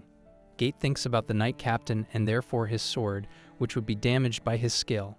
He asks Fildo if he is going to do it, sensing that it is a very valuable sword of the elves and that it is meant for a national treasure. To slash the ground like that for the first time would be a bit not okay. Fildo approaches Lunasis and asks her to please do it, and she says that she understands. As she tries, nothing happens, and they all think about how it's weird, as they were hoping it was lurking in the ground or something. Lunasis tells Mr. Fildo that he should keep all hands ready. Mr. Fildo says that this mountain range is, in fact, the monster, and that if you can run towards the lower ground, they should not fall apart, not in the ground. This story starts as a village journey nearby hears some sudden rumbling. The unusual tremor lasted until morning and subsided when the horrified traveler emerged from his heart. The village just disappeared, leaving Trevor and the heart behind. This was the story of a traveler who visited a village on the plains. A traveler who had run out of traveling money and requested a villager to let him spend the night in an empty hut. Fildo says that it looks like a dragon but without wings, and he is sure about it.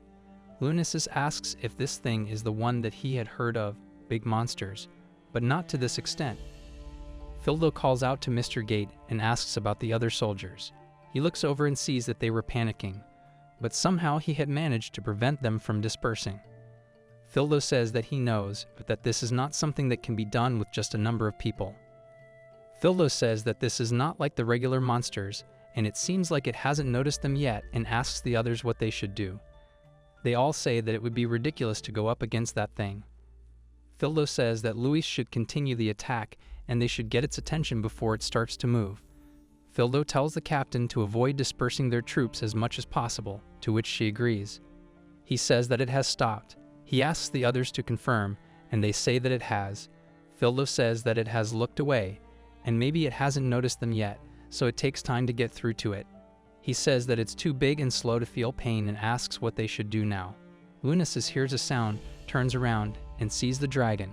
Luis and the captain rally the troops, and Fildo asks everyone to stand behind him and tells them that the sweep is incoming. Fildo adds that if it is him, then perhaps he will be able to bring it to its full potential. The sword is so sharp, not meant to be wielded by those without power, but it's the treasure of the country of the elves. There is a good reason for that, and he needs to focus his mind on the blade, and the sword will probably do the rest.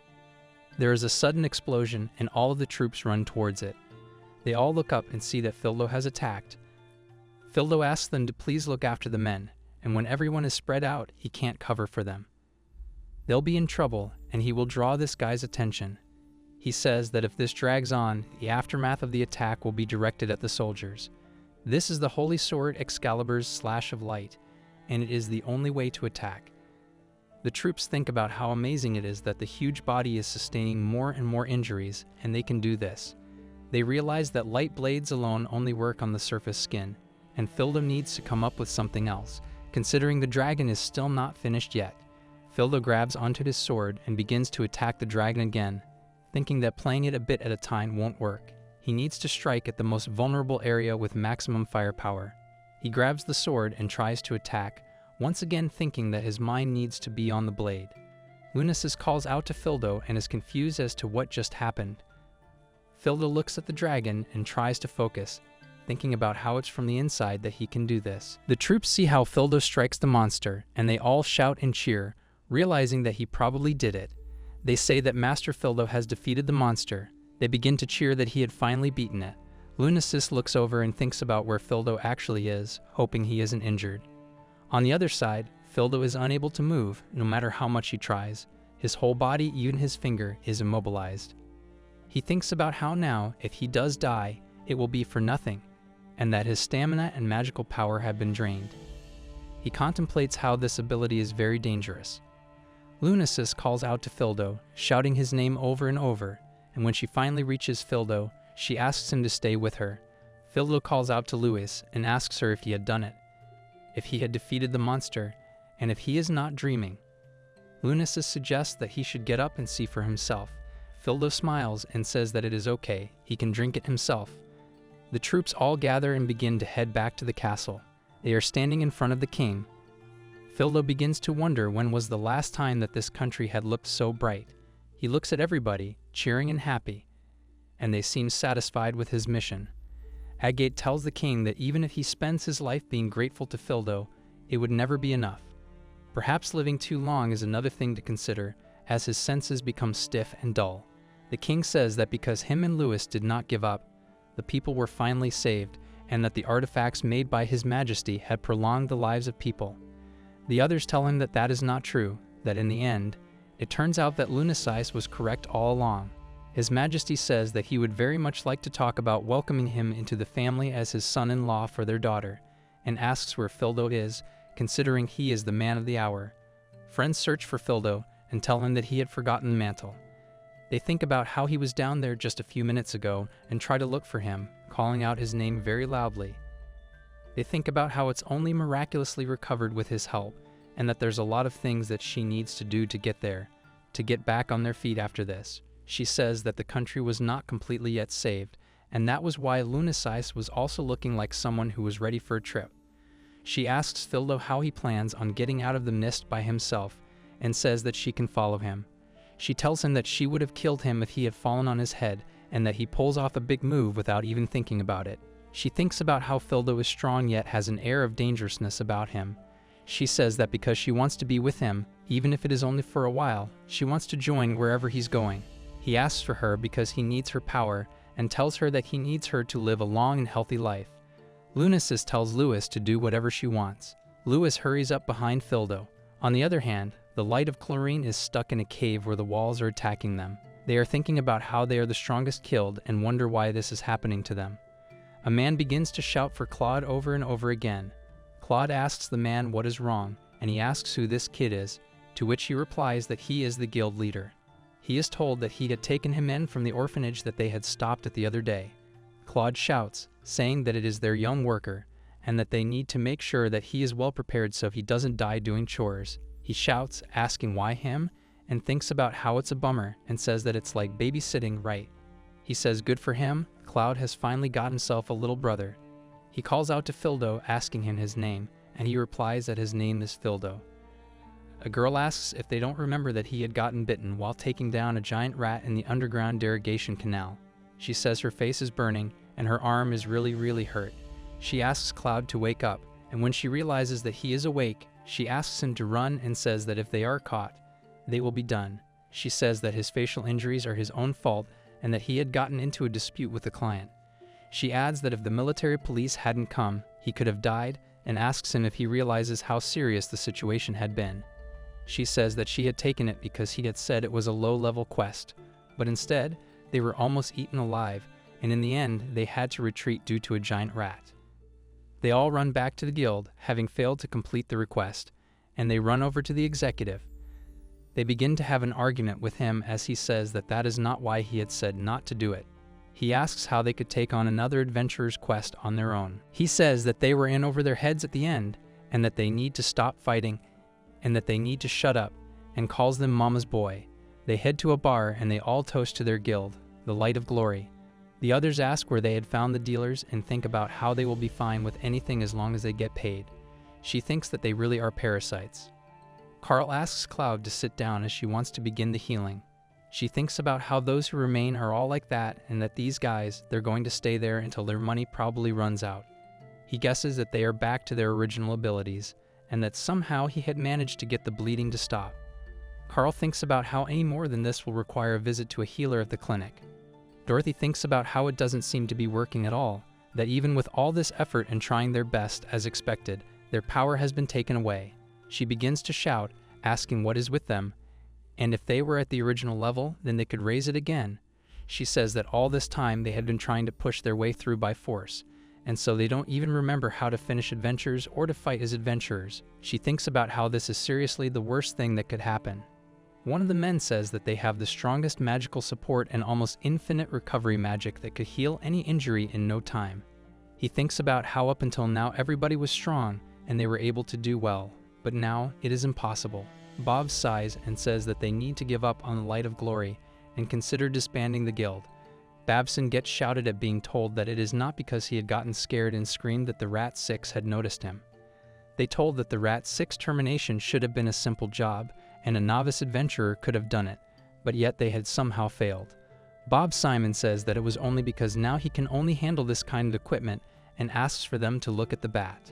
Others think about how originally Mr. Bob's and he was never thought Strawn would ever happen, but he completely forgot about it.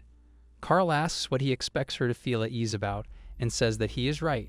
Dorothy thinks about how the longer they had tracked the South, the more that they had incurred, and that eventually the country will order them to disband, and that she was sure of it. She thinks about how the guild owes taxes, member salaries, and that the pain of forcing the guild's dissolution in order to reduce non-performing loans as much as possible. Carl thinks about how even when she thinks that it would come to an end in such a miserable way, when things are going well, she thought the guild would go on forever. They all sit down together and think about how the light of glory might finally come to an end. Cloud says that it is not over, not yet. He says that if they had said that when they were at their best, they probably should have sneered at him.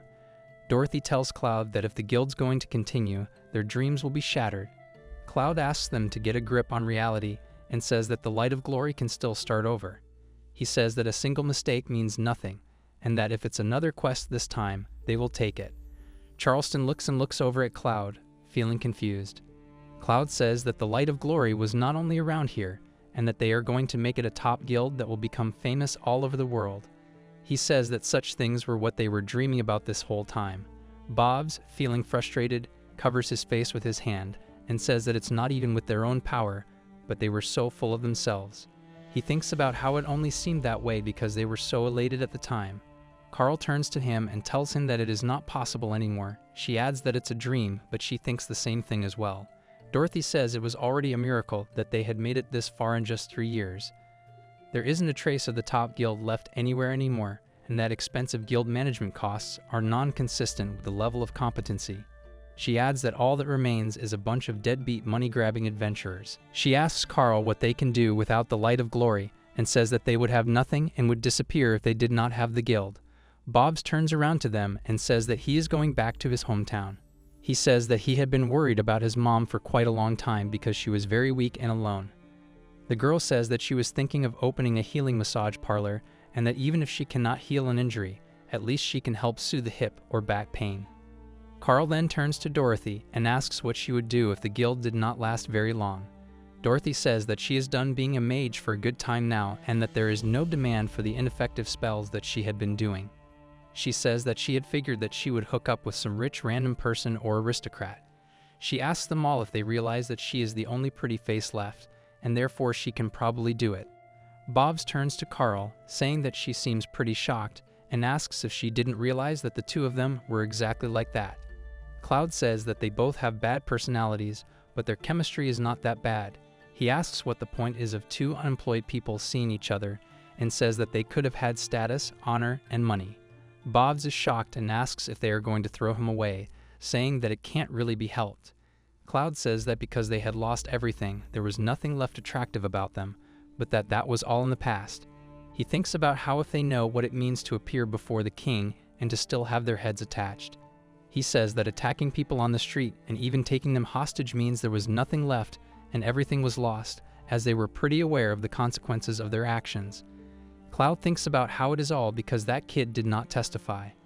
Dorothy tells Cloud that it had been fun so far, but that this is the end for her, and with that, she bids him farewell.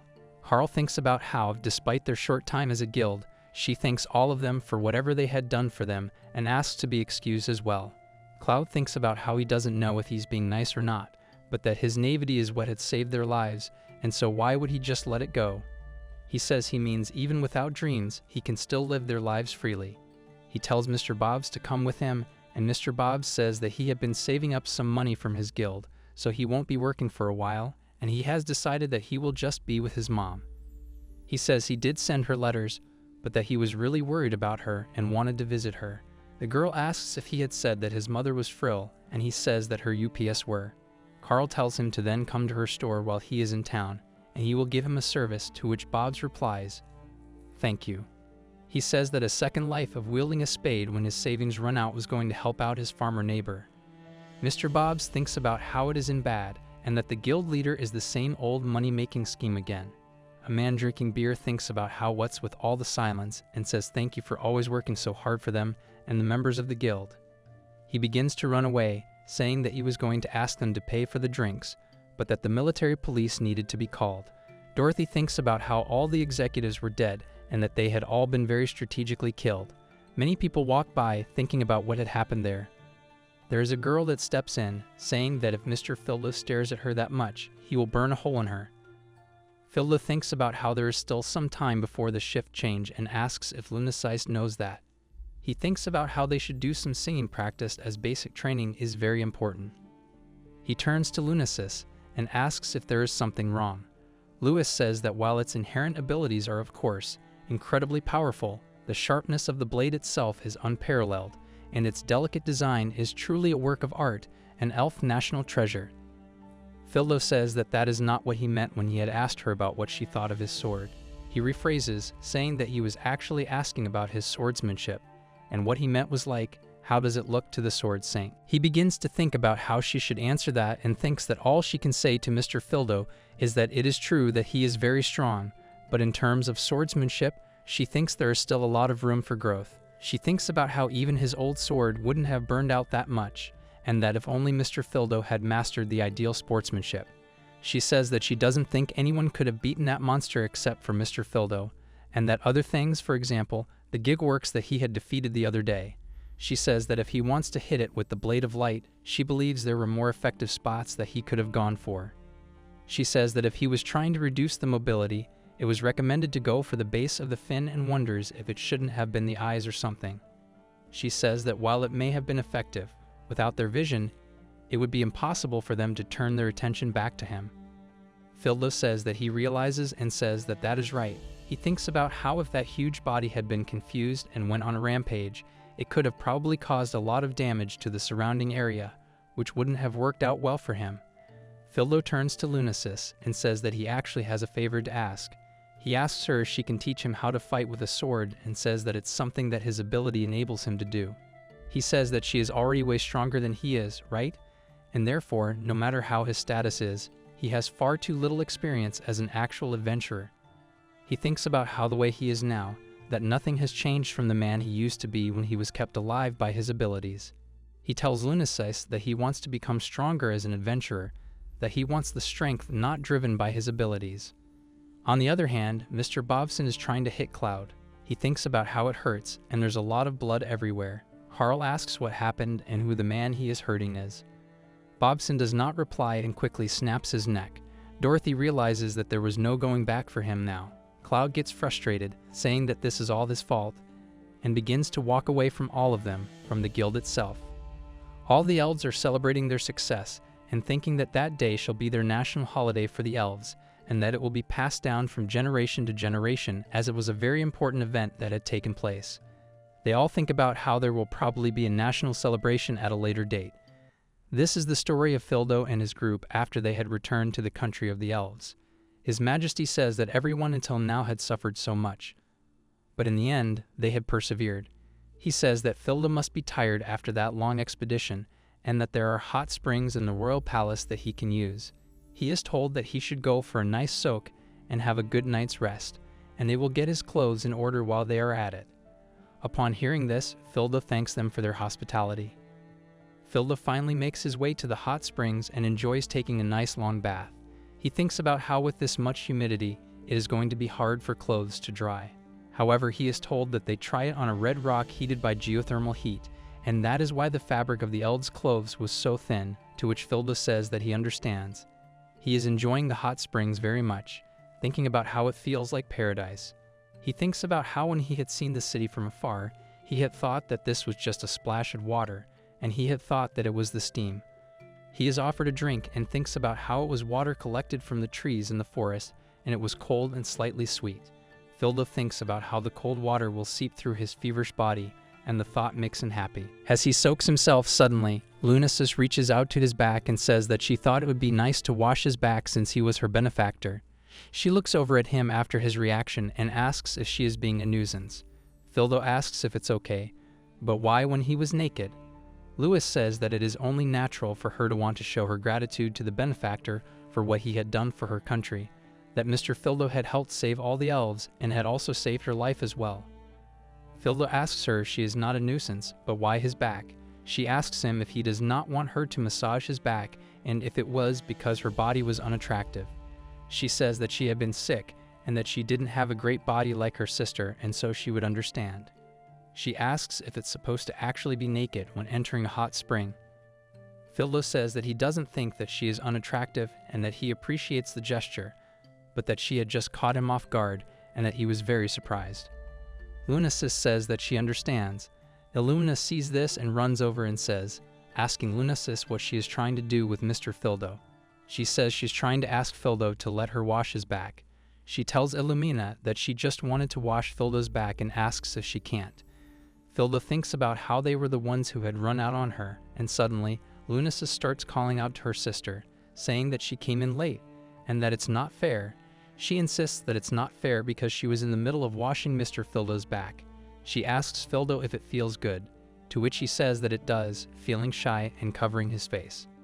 He thinks about how he had grown up in a house with a bunch of little kids, and they used to try to copy him when he did it, and thinks about how it feels very nostalgic.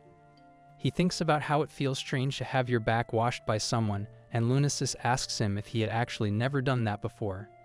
She says that not that she means that they should be family right away or anything like that, but if Mr. Fildo is okay with it, she would be happy to do it. Mr. Fildo thinks about how this is nice, and that it felt like they had become a family. That he did remember when he used to wash his father's back. As Wise is washing his back, he realizes that he had fallen asleep when he suddenly wakes up and realizes that it was a very nice hot bath. The elves approach Fildo and ask him to wear these clothes since he is now the savior of their country at the elven banquet. He asks if he really has to wear them or if he could just wear his own clothes. Lunasis asks all the elves to gather up and help Fildo change into the new clothes. After being dressed up, Fildo wonders what that was all about as he looks at the palace, the entrance of the palace covered with elves celebrating. As he eats something and proclaims that he hates being alone in unfamiliar clothes while also being conscious of the way people look at him, Illumina approaches, calling out to him. She tells him that it looks good on him. He turns to see her, and she is fully dressed up. Her dress leaves his eyes widened as he tells her that he is flattered, covering his face. She wonders what he means as she tells him that he does look really cool. He looks over at her, telling her that, by the looks of it, she looks all better. She tells him that her body is filled with magic, and she is full of energy, and when her magic was about to run out, she never thought she would be able to move like this again, and that it is all thanks to Fildo and her sister. As she speaks, awed, he asks her where her sister is. Illumina tells him that she was with her a while ago, but is not with her right now. As Fildo stands with Illumina, talking about Lunasis's location, the king approaches from behind him, calling out to him and asks if he had a good time. He tells the king that he did, and Illumina points out that the feast is still going on and that he should spend his time as he wishes. The king tells him that the forest is now supplied with magical power that will sustain them for at least 5 generations to come. He tells Fildo that he would like to thank him from the bottom of his heart for saving them from what would have been their death in a decade or so, and that it may be inadequate as a reward, but he has something he would like for Fildo to receive. Fildo hesitates, thinking about how much it would be in the next 5 generations of elves, but he tells the king that it is fine, as even the store that the king gave him alone is more than he could ever expect. The king tells him that it was nothing, and he opens his hand, showing him a flower-shaped pendant. He asks if it is some kind of artifact, and Illumina points out that the brooch is a symbol of the succession of the throne from the present king to the next, and that it has been passed down from generation to generation. Since Filda is a savior of this country, his feat will become a story that will be passed down for many years to come. Filda stands there confused, and the king goes on to tell him that as a light that will guide them in the future, they will continue to work together to build this country. Filda thinks that this is a very bad situation. At the same time, Lunasis grabs his arm and pulls him aside as she tells him that things won't get exciting if the star of the show is not dancing and invites him to dance. He tells her that he does not know how to dance. She tells him to just move his feet to match hers and that he will be fine as all the women look on. On the dance floor, the two dance, and Filda asks Lunasis where she has been all this time and that he does not know if it is only because he is only human here. But he is always being watched, and that it makes him nervous. Lunasis pulls him close to her as she whispers something in his ear, while the king calls out to those wondering where Filda is. The king is told that he was exhausted from being surrounded by everyone, so he went to rest for a bit, while Illumina tells the king not to make such a bad joke. He tells someone that he is rather serious, and the only thing left to do is his way to the north, and then he would announce it to every single one of his subjects. Lunasis tells her father that she knows he approached Filda with the intention in the beginning as well, and that even so, Filda's power must be wielded by his own will, and that his whole set of equipment is under the bed in the room where he got dressed. She further proclaims that she will not let him interfere with Filda's freedom, and that is the only way she can repay Filda for his help. The king hears what she has to say and proclaims that if the matter is as such, then he will stand down this time, but from what he has seen, Filda is too admirable, and that if she's getting dismayed by his level of pushback, she'll have a hard time in the future. He goes on to say that he wishes her all the best in repaying her favor, and whatever it takes to get a connection, whether it is a mere friendship or a relationship, this is the place. Filda stands in the streets as he looks at the triumphant return of the Order of the Knights. A knight commander stood in the front, while Claude did not pay much attention to the knights and just noticed that the knights made it hard to walk. He urged him to come quickly. Filda wondered out loud if being a knight commander was really that great. Claude told him that he was the top soldier in the country's army, so of course he is great. Filda asked him if that was why his level was so high. In a moment, Claude realized that Filda was able to see other people's levels. Filda tests with a bunch of adventurers. One asked him if he had figured out how to use Analyze and that it is good for him because it is not a skill directly related to strength, but just a skill that big guilds would want. Filda excitedly asked if he was sure. The adventurer then asked how high the level of a knight commander was. Filda told him that it is about 68. He then excitedly asked what his level is. Filda told him that it is only 5. While standing behind the adventurer, Claude urged him to go make their rounds. Claude mocked him for only having a level 5 and not even being able to reach double digits. The adventurer then asked about Claude's level. Filda told him that it is only 6. The two started fighting over this as Filda told him that he can share his own level with both of them, so they will still be strong. He explained that if he traces his finger like this, he can transfer it. The heroes realize that this might be another effect of Analyze. At night, while they sleep, they talk about how it is a hell of an ability to be able to transfer your experience to someone else. They can't believe that their experience keeps going up simply because Filda is here and wondered if the others have ever heard of this. The adventurer said that there is no way it's possible and that Filda will be one hell of an adventurer and he will be passing them in a blink of an eye. While Claude mischievously thinks that they're the ones who found his power, so there's no reason they should not use it. If they had this kid, they wouldn't have to be a member of the stupid guild, and it would no longer be just a dream that they could create the best guild in the country. The other adventurer tells him no, and that he knows about his dream and that he wants to support it. But it is up to Filda to decide how he wants to live with that power. He added that it is not their place to tell him what to do, and with such non-standard abilities, he is worried that he might be abused. He further added that he is still young, and they will have to protect him until he understands his own power. Claude does not like what he has to hear, so instead of trying to reason with the other adventurer, he pushes him off a cliff. As he falls down, a look of confusion and distrust appears on his face. Claude's betrayal leaves Claude's face filled with sweat and worry at the thought of what he's done. Back at the camp, Bobson, Dorothy, and Carl are all shocked at what they just heard.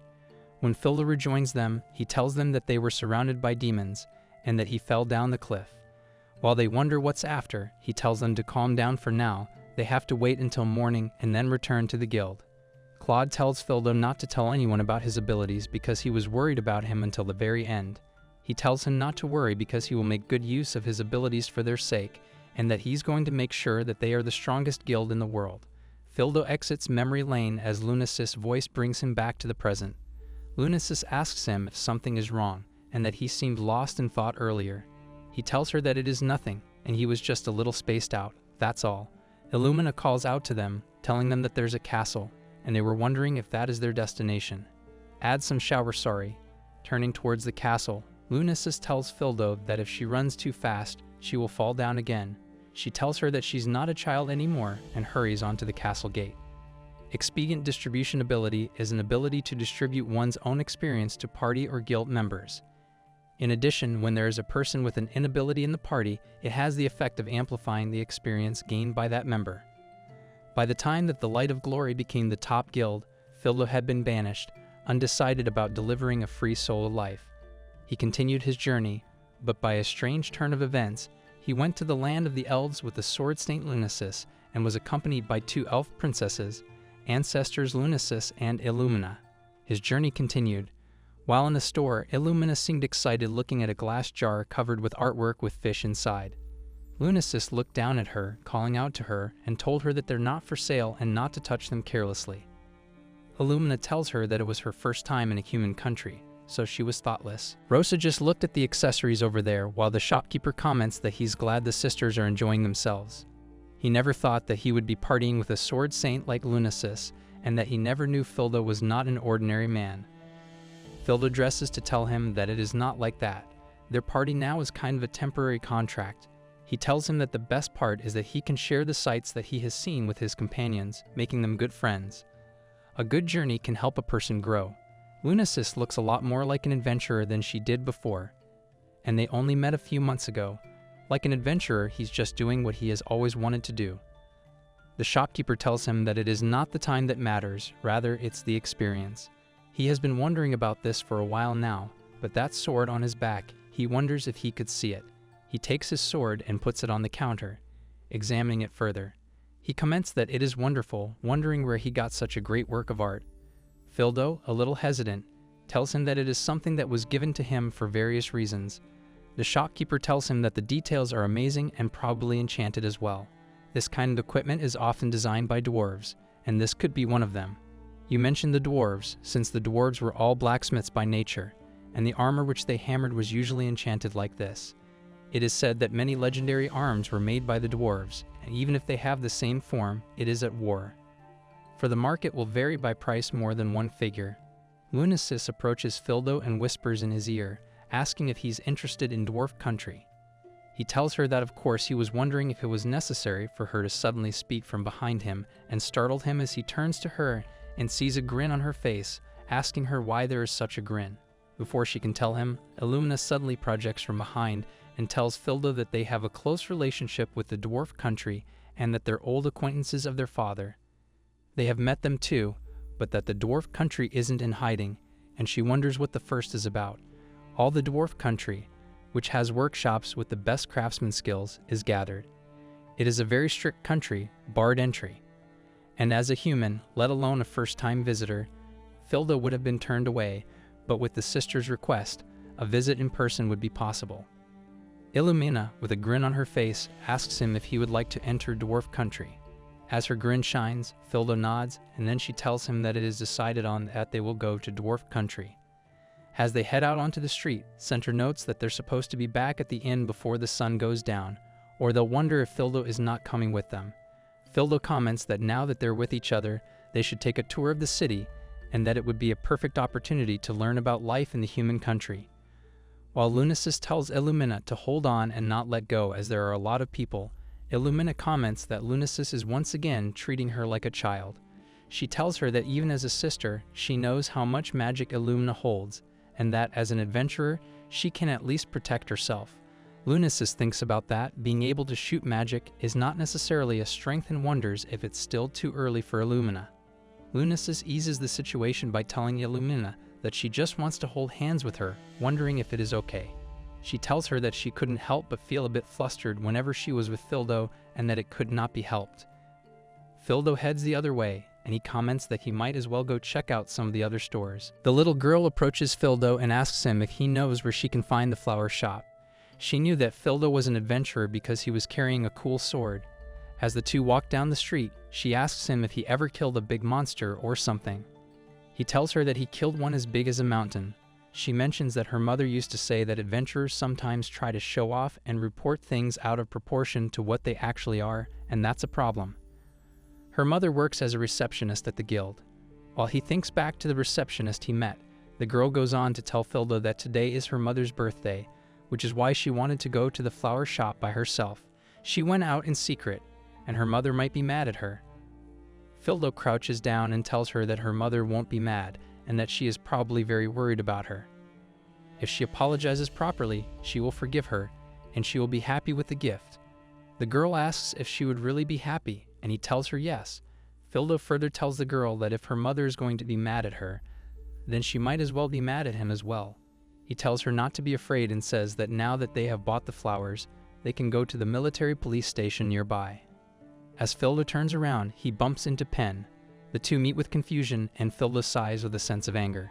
Claude calls out to him, and Pen's face falls to the ground. He tells Fildo that it has been a long time and that he has grown into a fine-looking man.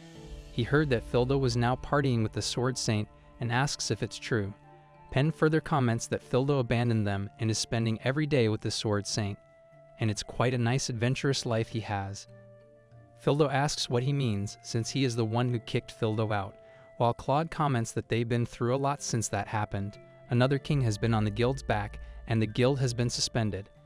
In the end, the guild was dissolved, and those guys, Dorothy and the others. He asks what happened to them, while Claude tells him that they are gone. Fildo wonders if it's because the Light of Glory was disbanded, and they decided to go their separate ways. He thinks about how they were a bunch of jerks, but they don't necessarily need to be involved with him anymore. Pen pulls out a knife and thrusts it an inch close to Fildo's eye. Fildo suddenly catches it, and Claude tells him that there is no need for revenge between the two. He asks Fildo how an arrogant person gifted who manipulates others can be so happy with himself, and that the reason someone like him had to crawl on the ground like the lowly insect that he is. As Claude keeps trying to attack him, frustrated by Claude's disappointing attacks, Fildo tells him that's enough and pushes him into the distance. Claude tells him that the look on his face tells him that he does not think that Claude is worth killing. Pen tells him that he doesn't have to go that far. Pen further comments that he told Fildo that he did not and cannot forgive him for every single thing that he has done, and this is just a little harassment, nothing more than that. It's a way to vent his frustration, and as long as he sees his face full of pain, he doubts he would care about anything anymore. Tim looks at him and thinks about how he no longer has his knife. He looks back at the girl, whom he helped buy flowers, and she's the knife right above her head. The girl asks him if he got hurt or not. Fildo's eyes widen at the thought of her getting hurt. As the knife approaches the little girl, Fildo acts quickly and pushes her out of harm's way, but in doing so, he gets attacked with the knife while Claude flees. Fildo wonders why Claude ran away without a second thought, as people around him tell him not to chase and let the military police handle it. He calls out to Claude, but suddenly, his body feels weak. Concerned people around him ask if he's alright, and he replies that he's a little shaky. Fildo keeps mentioning yesterday, and a man tells him not to be reckless and that he's injured. Fildo touches his face and realizes his hand is covered in blood. He starts coughing, and the man advises him to get a hold of himself. Fildo struggles to breathe, feeling cold and shivering but unable to stop sweating. He falls to the ground, trying to loosen the armor from his throat, and his face hits the ground. Lunasis asks for a doctor and tells the military police to go after Claude, who ran away. The little girl keeps encouraging Fildo to stay strong. A man in armor reaches through and approaches Fildo while telling the others not to worry, as he's still breathing. He asks Fildo if he can hear him and mentions that it could be poison, but there's still a chance to save Fildo's life. He hands Fildo a pen and instructs him to hold it close to his chest and never let go. Fildo follows the advice, holding the pen close to his chest, and a bright light resonates from it. The man is none other than the Holy Knight Leonard, who tells him that with this, Fildo is now healed. Fildo calls out to Claude, telling him to wait. His eyes widen as Claude runs away from him with a daunting smile on his face. Fildo wakes up in a bed. As he opens his eyes, the light from the windows fills the room. Ashley opens his eyes, and a man ecstatically comments that he's awake. He tells Fildo that he apologizes for changing his clothes without permission and asks how he's feeling. Without saying anything else, Slim asks who he is, which makes the man burst out laughing. He comments that he hasn't introduced himself yet, and they have met a few times, but he wonders if Fildo remembers him. He thinks about how it could be the Silver Blade Guild master. The man introduces himself as Leonard, telling Fildo that this is the first time they've talked. Setting up straight, now Fildo coughs and mentions that Leonard knows his name and asks what this place is.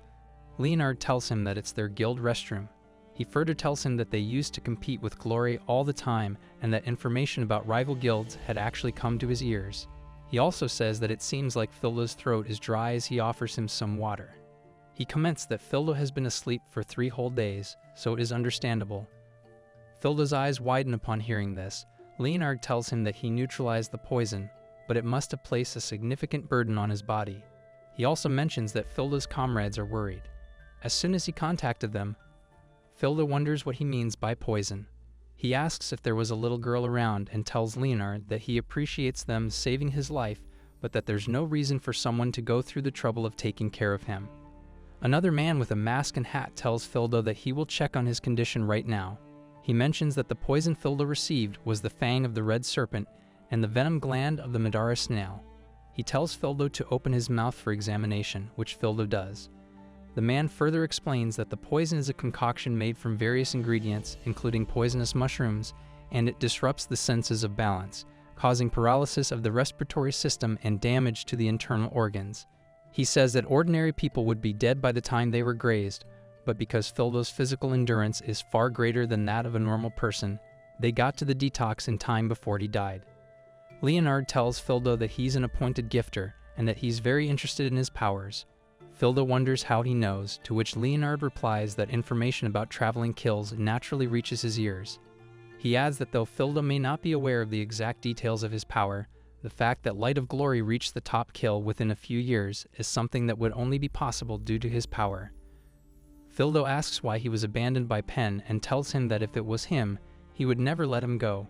He also asks if Leonard knows about Claude, to which Fildo responds that he hasn't had a chance to stop by the town for the last few months, which is why he doesn't know about anything that has happened to Claude. Leonard tells Fildo that Claude is currently on the wanted list, and that it's not because of the recent incident but from the crime of killing 3 former guild executives. It is speculated that there was some sort of dispute when the killings occurred. Leonard speculates that Claude probably managed to enter the royal capital before the wanted poster circulated, and Leonard had him tracked down right after he was attacked, but he managed to escape. Frankly, he is currently dangerous, in addition to his highly irrational behavior. He has nothing to lose on his side, and apparently he's also exhibiting an abnormal obsession with Fildo. Leonard believes that Claude will likely make contact again. Leonard offers a suggestion to Fildo, proposing that he joins the Silver Blade. He asks if Fildo is interested. Fildo is a little confused by the offer, wondering if Leonard really wants him. Leonard goes on to say that if Claude's goal is revenge against him, then belonging to some kind of organization would be a good measure. Their guild is well known, and he's proud to say that there is no better place to take refuge than in his guild. Even though it is just a facade, their abilities are such that the guild, established only a few years ago, has rapidly risen to prominence. Leonard would love to have Fildo join. He asks Fildo what he thinks. Before Fildo can answer, Leonard approaches him, telling him that he can get him the money, the position, and everything that he wants. He asks Fildo to tell him what he wants, mentioning that their welfare benefits are excellent and the bonuses are plentiful. Fildo tells him that the pressure is intense, and Leonard suggests that he should at least try it out for a little bit as a trial. Other members of his guild approach and tell Leonard that it's not appropriate to be so aggressive towards someone right after they wake up. They imply that he might not realize it, but the current scene is seriously disturbing. Down the hall, as Lunasis and Illumina are told that Fildo has woken up, they rush down the hall. Lunasis screams, asking if he really did wake up, while the man tells them that he's kindly talking to the guild leader. Lunasis rushes into their room, pushing the door open and surprising the guards standing beside it. She asks Fildo if he's okay and finds the sight of the guild leader on top of Fildo. The guard puts his face in his hand, embarrassed, while Illumina tells Lunasis that she's moving too fast. As some others enter, they wonder what's going on. Lunasis thinks that Fildo's being abused, and she heads over to the guild leader, calling him a despicable scoundrel. Leonard comments that she has a strong bloodlust and pulls out his sword, still sheathed, to hold her back. His sword nearly reaches her throat. Illumina calls out to Lunasis from behind while another guild member holds Illumina. Leonard comments that she's being too harsh out of nowhere and that he was just inviting Fildo to join their guild. He adds that it's no different from taking advantage of someone who is mentally and physically weak, and it is still malicious. Lunasis agrees but says that it would apply to her too. Leonard comments that Lunasis is quite enthusiastic towards Fildo, even going as far as accompanying Claude and the others to the royal capital to search for him.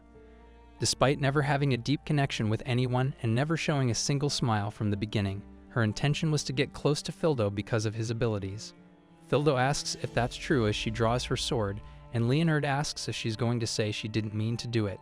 He further says that she was also one of the best adventurers out there and that she probably heard the rumors about him in high-ranking guilds, becoming interested in him. He mentions that she didn't just pay attention to a mere adventurer, adding that right now he was just counting her as a purely free adventurer. He states that there is nothing wrong in making a deal with a business partner, asking what she was doing and whether her objective was achieved as she used his good nature for her own purpose. He wonders if that was exactly the difference between them and her since they did the same thing. When he goes on a tangent, he finds Fildo's hand on his arm and tells her to apologize. He asks why, adding that he is the one who has been used and wonders if it could be love. He tells him that it does make sense while Fildo's hold on his arm gets even stronger. He tells him that Lunasis is strong and he doesn't even know what is happening. He's saying whatever he wants to say, asking if she has any idea what she was going through when she needed his help. His face is filled with rage, and his veins popping as he tells her not to lump Lunasis with the likes of Claude. Leonard laughs it off, telling him not to make such a scary face and says that he could apologize if Fildo would like, but as a leader, he cannot simply bow down his head. This angers Fildo. Lunasis tries to calm him down, telling him to be calm, and that it'll all be okay. Fildo tells her that he's not okay at all, asking how he can stay silent when someone says whatever they want. Leonard comments on the situation, saying he is well regarded and that if he manages to beat him in a challenge, he will retract his remarks to her and sincerely apologize. He asks Fildo what he thinks about this, adding that if he wins, then Fildo will belong to the Silver Blade. It's also a good workout for Lunasis' body. Lunasis jumps on top of Fildo and comments that they shouldn't equate the reward. She says she'll give them enough gold to keep them out of trouble for a while Lunasis calls out to Fildo, seriously considering his offer. Fildo asks if all he has to do is win and that they don't want anything from him except an apology. He mentions that he does appreciate Leonard helping him out, but he's not going to let him get away with the disrespect he showed Lunasis. Out in a large open field, then he asks if he did manage to rest properly. He asked him to stay at his place for a while. Fildo tells him that he rested fine, and Leonard tells him that it is good to hear, adding that he's glad that he got to do this with him, and that he's starting to feel a little inadequate with just the group members. Fildo tells him to stop playing around. Leonard turns around with a grin on his face, commenting that Fildo is rather impatient and suggesting that they get started.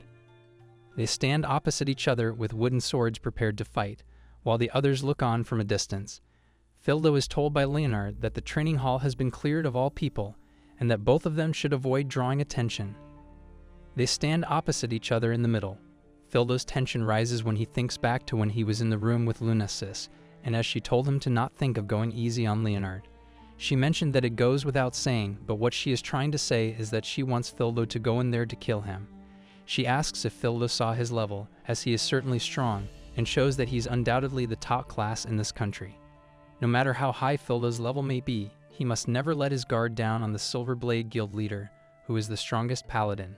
Leonard is level 96, but he suggests that Illumina gives a signal with magic as to when to start. Illumina uses a flare bomb as the signal, and Fildo prepares himself. He tells him that there is no need to hold back now. As he approaches Leonard with both hands on his sword, ready to use a quick attack, Leonard blocks with his sword and dodges, being pushed back by the force of Fildo's attack. Fildo's eyes widen, and the two are locked in a tense duel. Their blades meet, and Leonard jokes that it is not a bad move, with a grin on his face. He comments that it is more than what he expected, and looks at his sword, which is not cracked. Fildo asks what he's now going to do, wondering if he still needs a warm-up. Fildo is far higher level than Leonard as he is level 120. Leonard tells him that he does not need to do any more, as it's about naturally scolding him if he breaks any more precious equipment. But to see him in full strength, it seems that this is indeed necessary. He hands Fildo his sword and asks if it is all the equipment that he has. He tells Fildo that when he is ready to take a stance, as from now on they will both go all out. Fildo asks how they will determine the winner. Leonard tells him that a single strike will determine the winner, and if a single strike by Fildo reaches his body, then they will consider him the winner. He asks if he's sure, seeing something like that. Leonard tells him that he seems very confident, and based on the exchange they had, it seems that he has an advantage in pure strength and ability. But Fildo assures that Leonard realizes. He's wondering how he could be so calm. Leonard asks him if he has ever killed someone before, and that stuns Fildo. He tells him that he didn't, and that those situations would often arise from escorting a merchant, and that he was only accompanying monster subjugation, that's all. Leonard repairs and mentions that it would be good to remember that. Suddenly, wings appear all around him as he dons paladin armor and uses a speed buff, while Fildo's eyes widen and he's confused as to what just happened. With a single strike, he pushes him all the way back and comments that opponents that adventurers have a hard time dealing with are often highly intelligent. However, the ones who have the most knowledge about them are fellow humans. He mentions that Goblin Tanwar rogues are cunning, sometimes attacking groups, but as he previously said, the ones who have the most knowledge about them are fellow humans. Leonard adds that, fortunately, it is one-on-one now, and it is a lot easier than dealing with a bunch of bandits. Leonard then uses a power buff and tries to attack Fildo, who uses his sword to defend. Leonard comments that he has a good reaction. Fildo dodges out of the way and thinks about how that attack just now disappeared from him in an instant. He thinks that he needs to calm down and that there has to be some kind of trick to it. Leonard tells him that his holy sword has the ability to grant powerful physical enchantments to the wielder. There's more, but the best one is, before he can tell him, Fildo asks if it is okay to tell him such kind of information. Leonard tells him that of course it is, and that it is no problem at all. As Leonard approaches Fildo and reaches very close to him, he tells him that it is not something that can be avoided even if you know about it. The two are locked in an intense duel, while Fildo thinks about how the strike is unusually heavy, because there are no openings, and he can't find an opportunity to counterattack. He needs to pull out his sword and further presses his advantage.